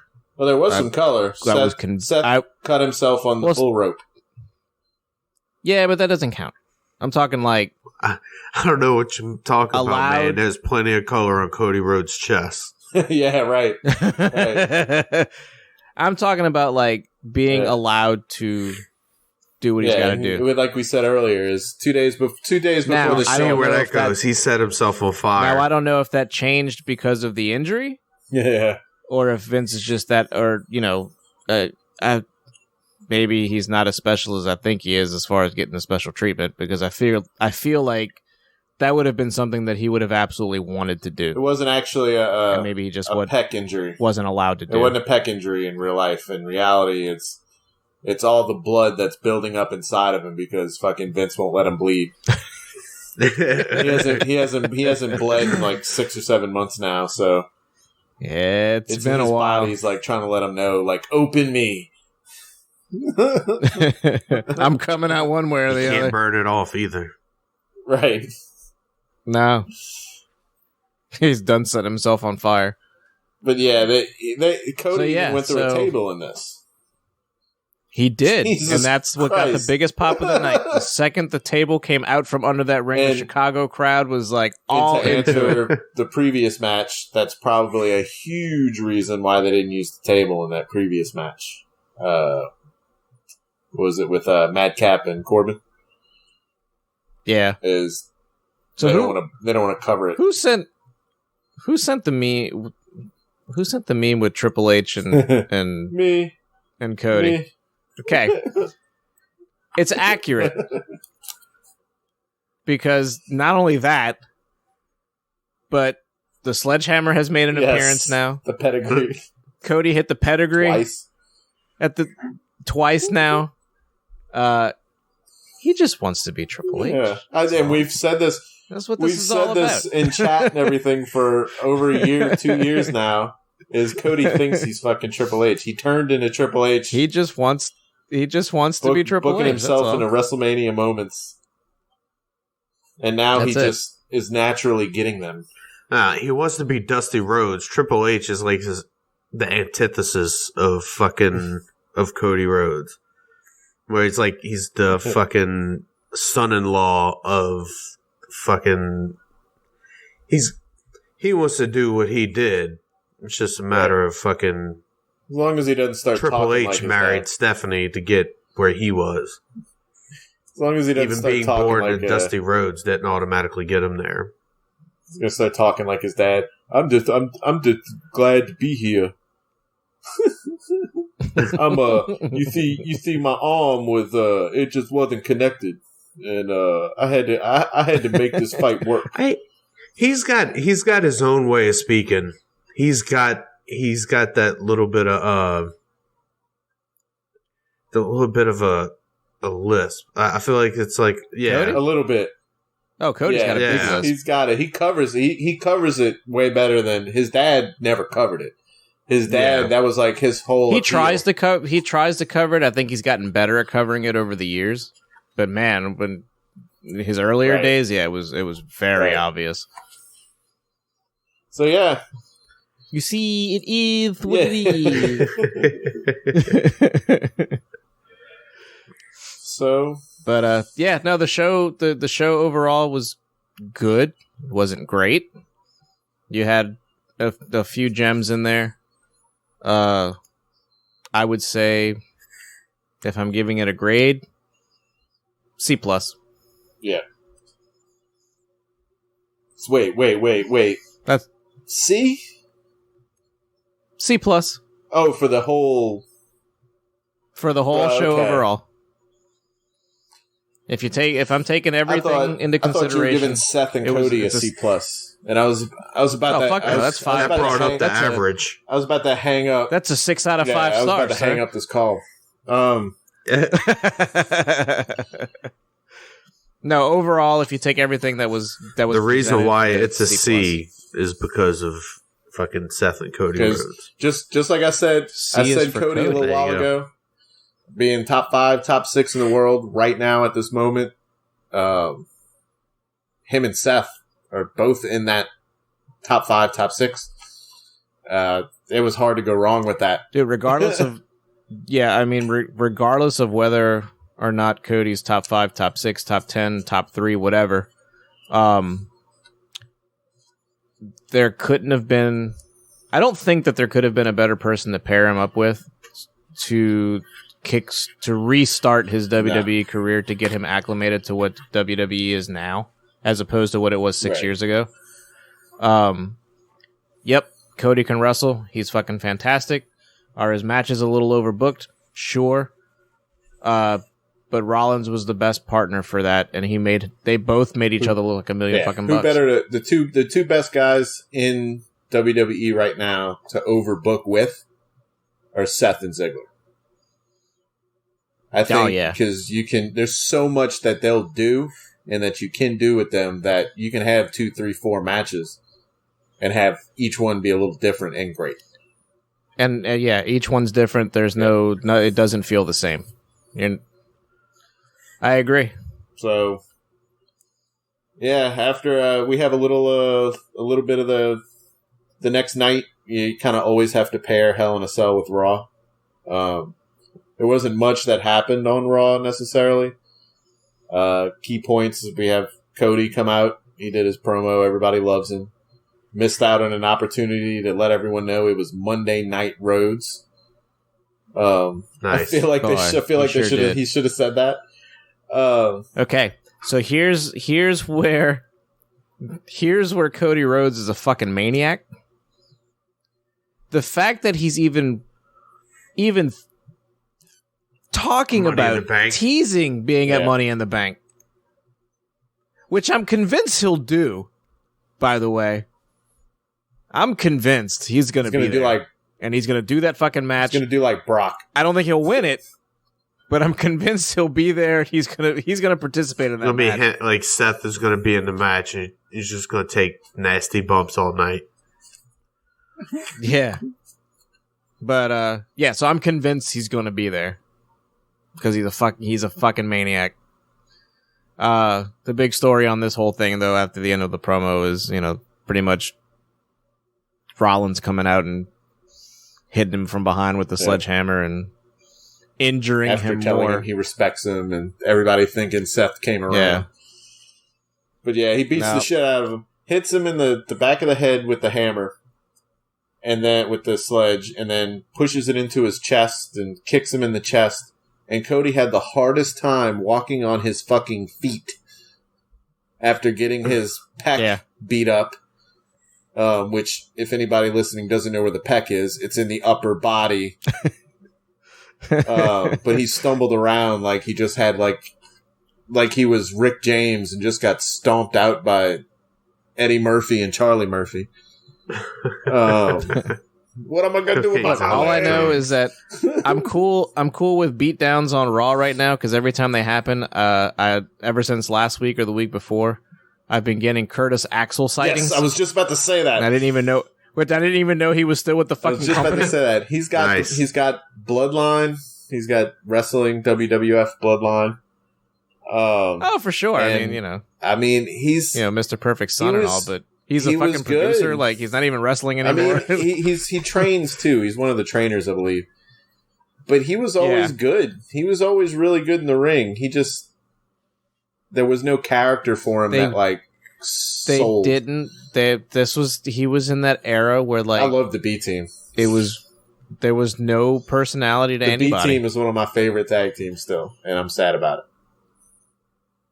The B Team was good, except I was more excited about the Mega Powers thing happening when Sam Dow was still there and he was doing the Macho Man gimmick. And he came out as the Hulk Hogan gimmick, and then Hogan had his whole sex tape. Nice. Racist deal happened, and that basically killed that. Sad. So, yeah. But anyway, Curtis Axel sighting, which is always good to see. Glad the guy's still employed. And but so then after that led into way off in the distance while Cody's hobbling into the back. They show a shot of Cody coming towards the camera, and you can see the ring at the end of the ramp. Dana Brooke's already in the ring, like pumping Cody up, like, "Hey, get on, be a troop. Thanks for being a trooper and rolling out." Like she didn't get an entrance. Like I don't know when she made it to the ring, but she was already there. 24/7 belt chasers come out of the woodwork. Literally. Yeah, I mean, they do come out of everywhere and anywhere. So yeah, this. But yeah, so you get Dana Brooke, Becky Lynch. You get your current top woman. No, I'm sorry, Dana Brooke, Becky Lynch. That was non-title. You get with Charlotte gone. Which then your top woman fighting for the 24/7 title the day after Hell in a Cell. So, in the middle of this match, you get the parade of losers. Job Squad. Yeah, coming out, chasing the title, and Becky basically called them out on their shit about, you ain't doing this on my segment. Which then leads to her challenging for the 24/7 title for some reason.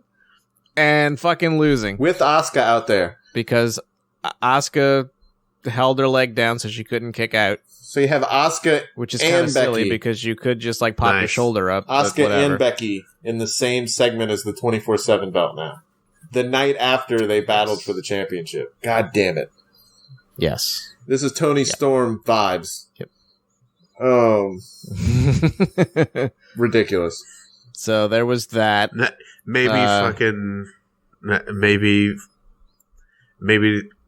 Becky Lynch is gonna go and do her own little shoot promo because fucking Shawn Dean sent MJF. Shawn Dean sent MJF on his little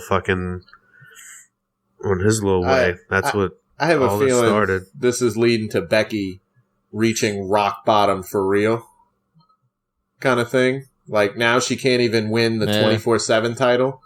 So now she's going to be even. Now That's she's what going it's to all be about. even more insufferable with this fucking woe is me. I'm so sad. It's like, oh man, I need a new finisher. I need a new move. I need something new that's gonna. She's going to disappear and reinvent herself again. That's it. And be fucking big time elbow. She's going to be homeless Becky Lynch. Homeless like Becky fucking Lynch. Corbin. Seth kicks her out of the house. Her and the kid. Oh man! all I can picture is that both of them out on the corner and Seth just like laughing at the door, right? Dancing on the steps of their porch. Next, the next segment though, we get the highlights of the night.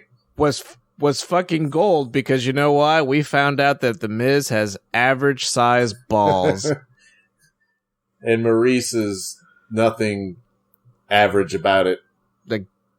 A goddess. Jesus Christ. Yeah, Riddle basically came out and told Miz he has little balls, which Maurice quickly came to Miz's defense and said he does not have little balls. He has average balls. Good. So then the Miz basically called her out and said, no. So she said, oh, I'm sorry. He doesn't have average balls. He has above average balls. I love he came out 75th percentile. And then the size of his balls just kept escalating. I love that the first thing he said to Maurice when he came out was, he goes, oh, and Maurice? Bonjour. Bonjour. He said, bonjour, something. Yeah, he mixed in Spanish. Me llamo. And she says whatever it is and says her name in fucking French. And then he looks at her and goes, Gesundheit. Gesundheit. Stupid. So stupid. I'm just out here to talk about my bro, Randy. This one's for you, Randy. And he says he hopes Randy comes back unlike his stepdad. What? Yeah. What? The man is a fool. He hopes he eventually comes back like his stepdad did. He's just like me. So all of this... So basically all of this leads into a Miz Riddle match over the size of Miz's balls. Really, just to promote Miz and Mrs. Yeah, basically. So yeah, we got after that. We just got to mention. We don't even have to talk about these. Lashley comes out and talks. Nothing exciting ever happens when he talks. And then we get Veer versus Dominic Mysterio. Exactly. Yay. Y'all don't jump on this one too quick here. Which somehow ended up being a 10-minute match. Whatever. I don't know. But then we get the big segment of the night, the Judgment Day. Yes. They come out and they're talking about how great they are and how again and how they're convincing people to join them. And Edge says they have their fourth member, and out comes Finn Balor. Which, and the big surprise comes out, Balor Bulge. Yes. Judgment Day is now exciting. Judgment Day has now added its fourth member in Finn Balor, which came completely out of left field. Finn has his little promo moment, basically saying the exact same thing that the other two members have said about being tired of being told what to do and yada, yada, yada, so on and so forth. And there's just one more thing that's in the way. And they turned on Edge, beat the piss out of him, and evidently he's out. So who's the leader now? I would Finn assume Balor. Finn. However, Rhea is my second guess. Like in the dress shirt and everything. Nobody cares. No. It's either going to be Finn or it's Rhea coming out Ripley. with She was the spiked shoulders mastermind. and shit. Spiked trunks. The problem that I have with all of this is that too soon. Right. Two, where do They you should go have from grown here? the group. I think what happened is Cody. I think they winged. This was winged. I don't know if they planned on kicking Edge out. I feel like they needed to find a way to have a big name veteran babyface. And the best way they knew to do that was have them turn on Edge and hurry up and get Edge back into babyface mode.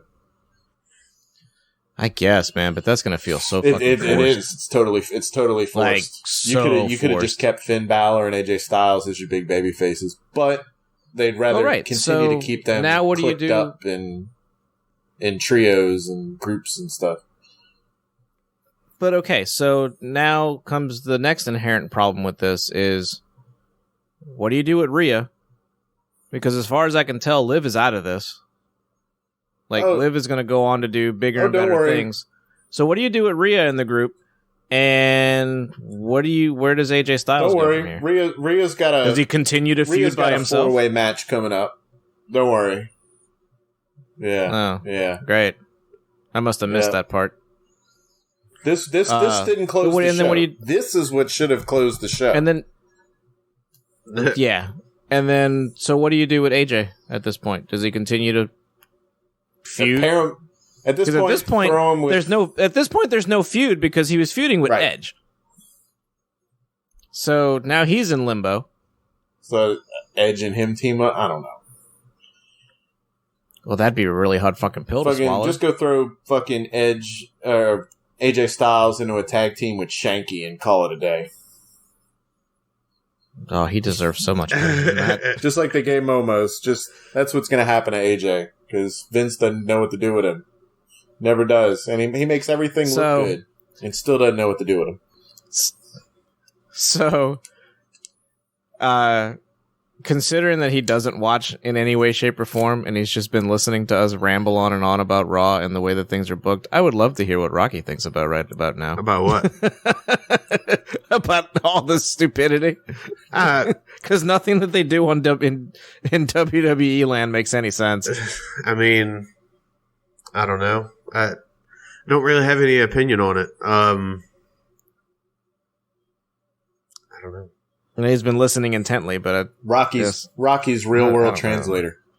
Fuck Vince. Yeah, I mean, I really you talk about it. Really, I just based that off the year or two that I was watching WWE before AEW started, and it was just, I don't know.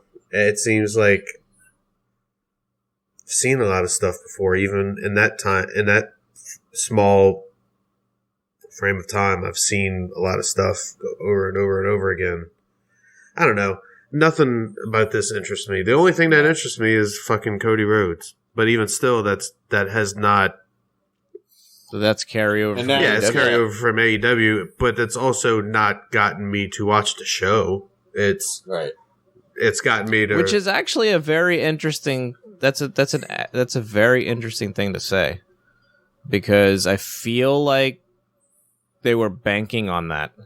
Like, they were banking on Cody pulling in some AEW fans.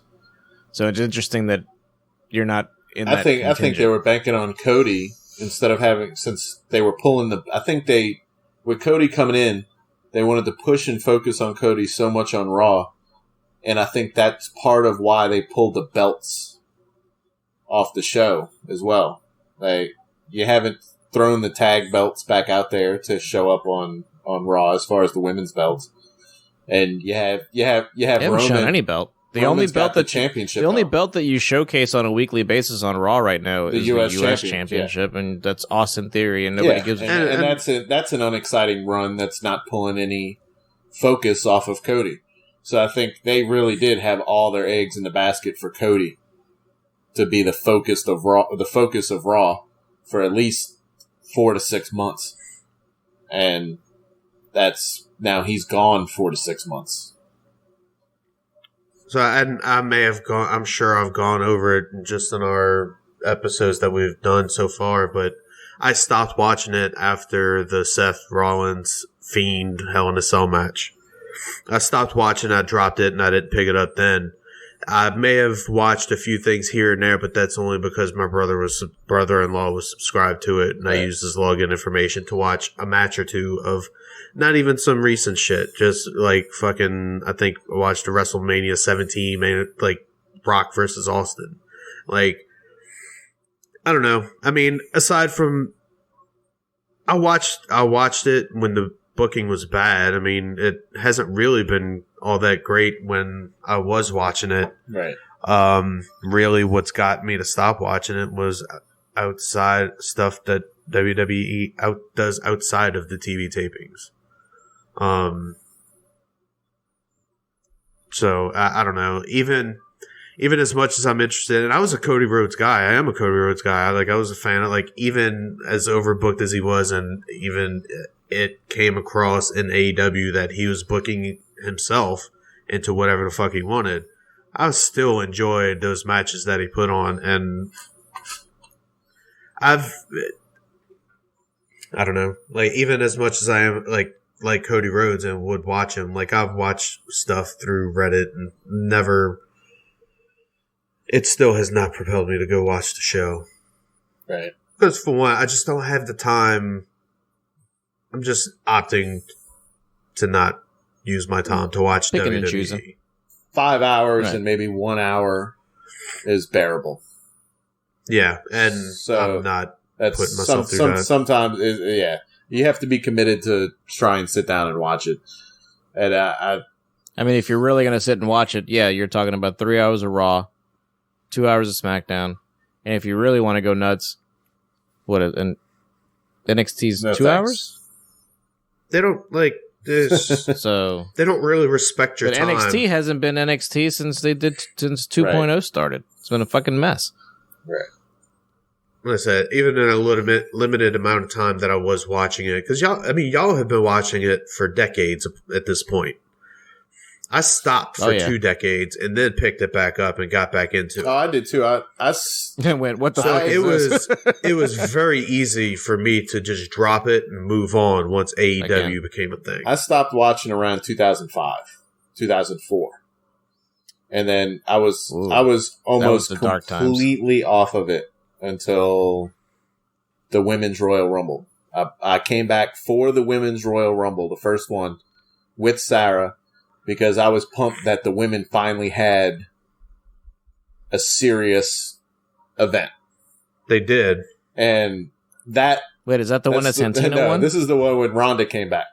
And I was the first one. The actual Royal and I Rumble. was all about it.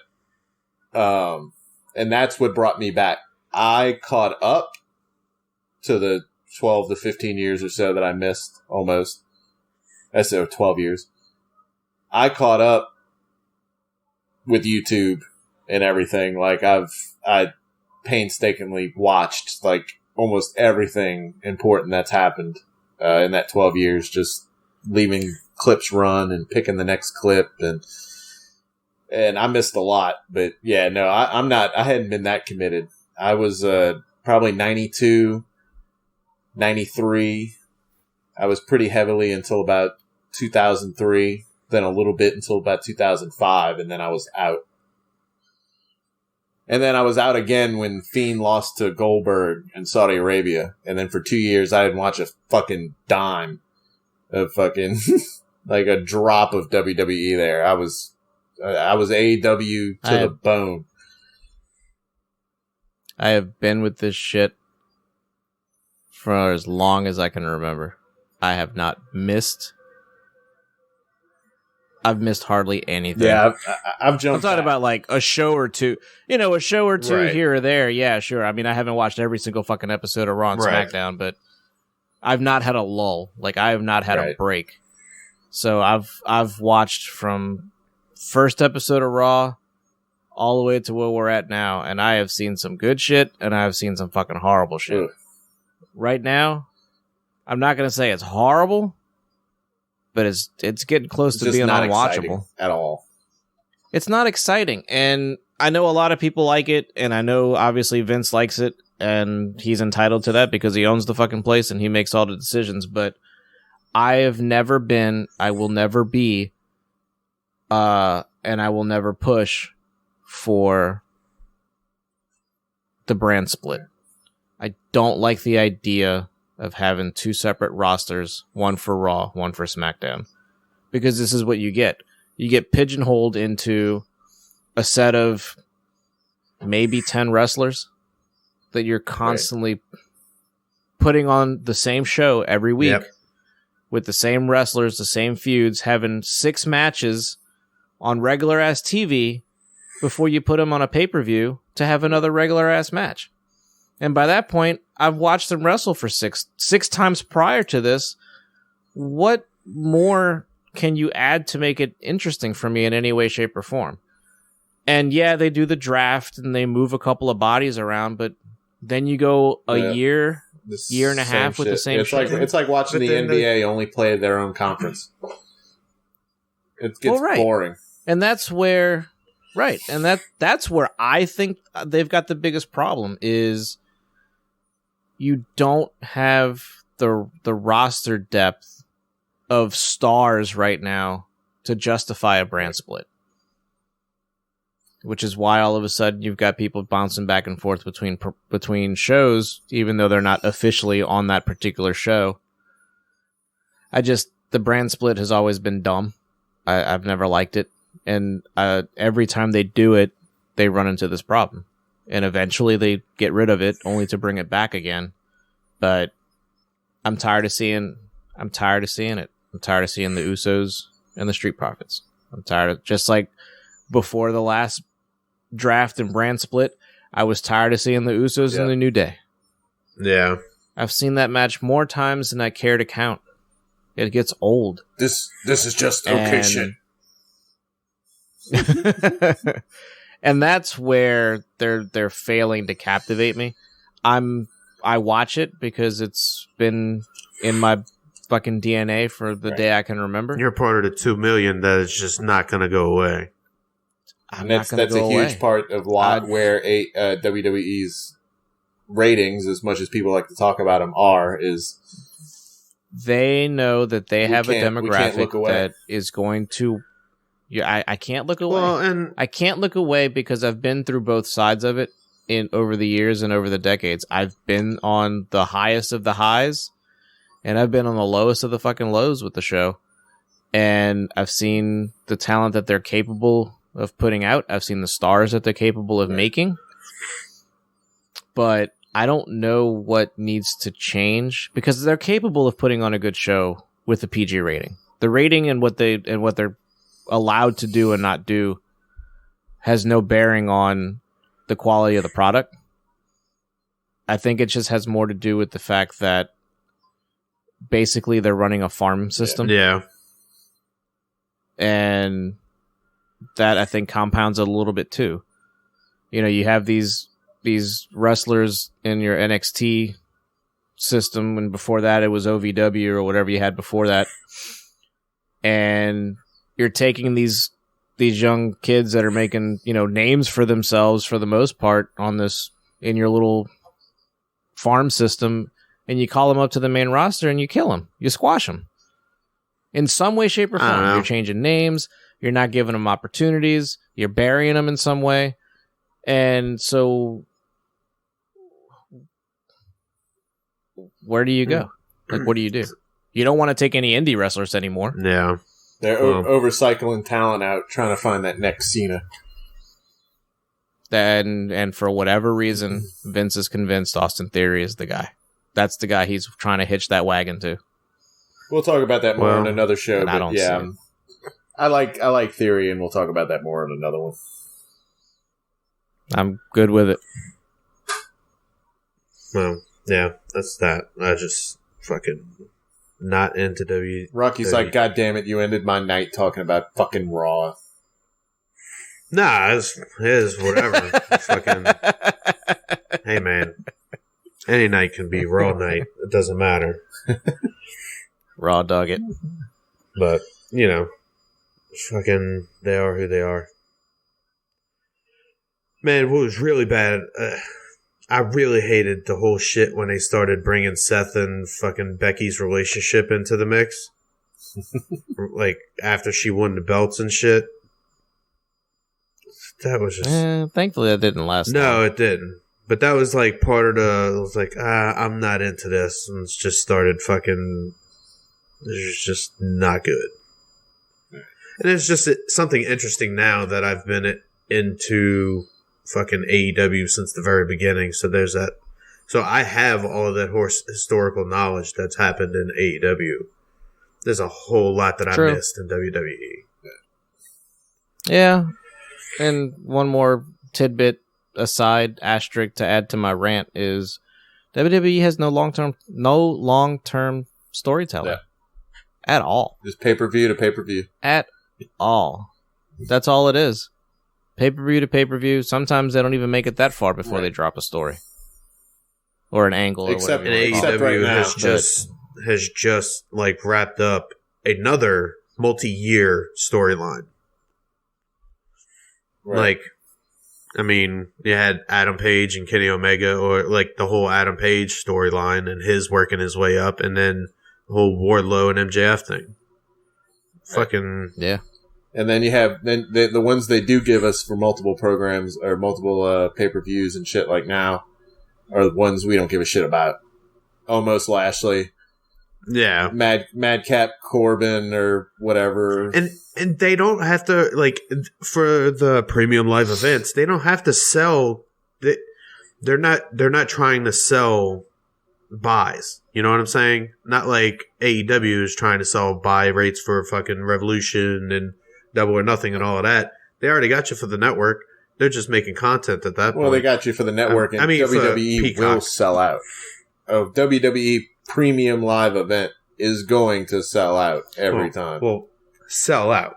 Well, yeah. It's at least going to look really fucking full, even if they have to pay people to go fill seats. What WWE is at this point, and you hit the term on the head, they're a content creation company at this point. They create content. I mean, their money is in the Peacock deal, and their money is in the TV network. Like their money has very little to, like, it really doesn't matter what money's coming from the consumer, because that's not where they get the bulk of their money from. They get it from the fucking TV rights deals and their subscription, the fucking streaming. It's just like any other sport. It's like football, basketball, hockey, all that stuff. All their revenue comes from TV deals and advertising. But yeah, it's like they're at a point where the quality of the content is not priority. Right. It's just putting out the content. And that's why you have NXT 2.0 on fucking USA Network. NXT should not have ever been on the network. Should be on YouTube. From the very... Or the network. I mean, say what you will about Dark Elevation. It should have stayed on the WWE network. Like, there's no reason for it to be on TV. I mean, say what you will about Dark Elevation. People are getting reps from there, and they're getting a platform to do what they do. Well, here's one. I guess to wrap the show up in general. the last rant on this NXT thing and content and all that.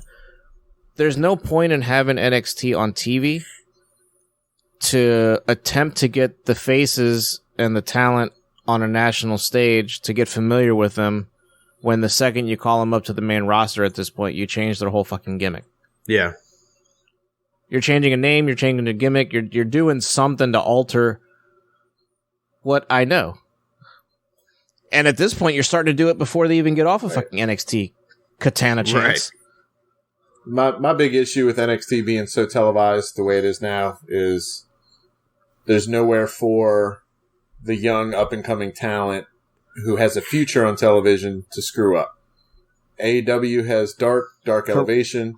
That's where Dante and, you know, whoever else, whether it's Side Al or what's his name with the Blackpool Combat Club, Wheeler, yeah. You have these guys who are younger, who have a lot going on, who may need a little more TV exposure, get to have TV level matches kind of, you know, with the recording guys there and end up being on YouTube, and they can learn to be in front of the camera and work the cameras. That's very important. And NXT kind of throws you straight into the production level of their other shows.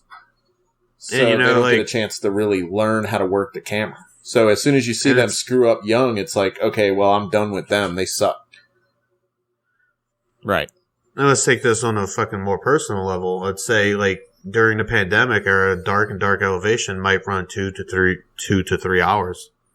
But also, like, wrestling was dead. Like, there weren't any indie promotions running at the time, and they were employing people. They were getting people paychecks. Yeah. And meanwhile, fucking WWE, here they are cutting their fucking bloated roster that they had. They were trying to snatch up so other people couldn't get it, but then because pandemic hit and they started getting rid of everybody, while saying that it was budget cuts, while also saying that you've had the most profitable year. Right. So, yeah. Sounds like a typical corporation to me. Yep. The Disney of wrestling. Ugh. Fuck. Maybe we'll see. Maybe some shit about Disney will come up, like they're working and doing some black site shit somewhere, some country. Maybe they too support some fucking murderous psychopath. I bow to my mousy overlord. Well, oh God. Well, I don't have anything else. Do y'all? Oh no! All right. Can't top that. All Let's right, get this shit over with. That's it for this week's episode of Wrestlecast. If you want to drop us a line or have a question for us, email us at laughingmangamecast@gmail.com. Put Wrestlecast in the subject. Hit us up on Twitter at laughingmannet. Thank y'all for listening. See you next time. Oh, see ya. Peace.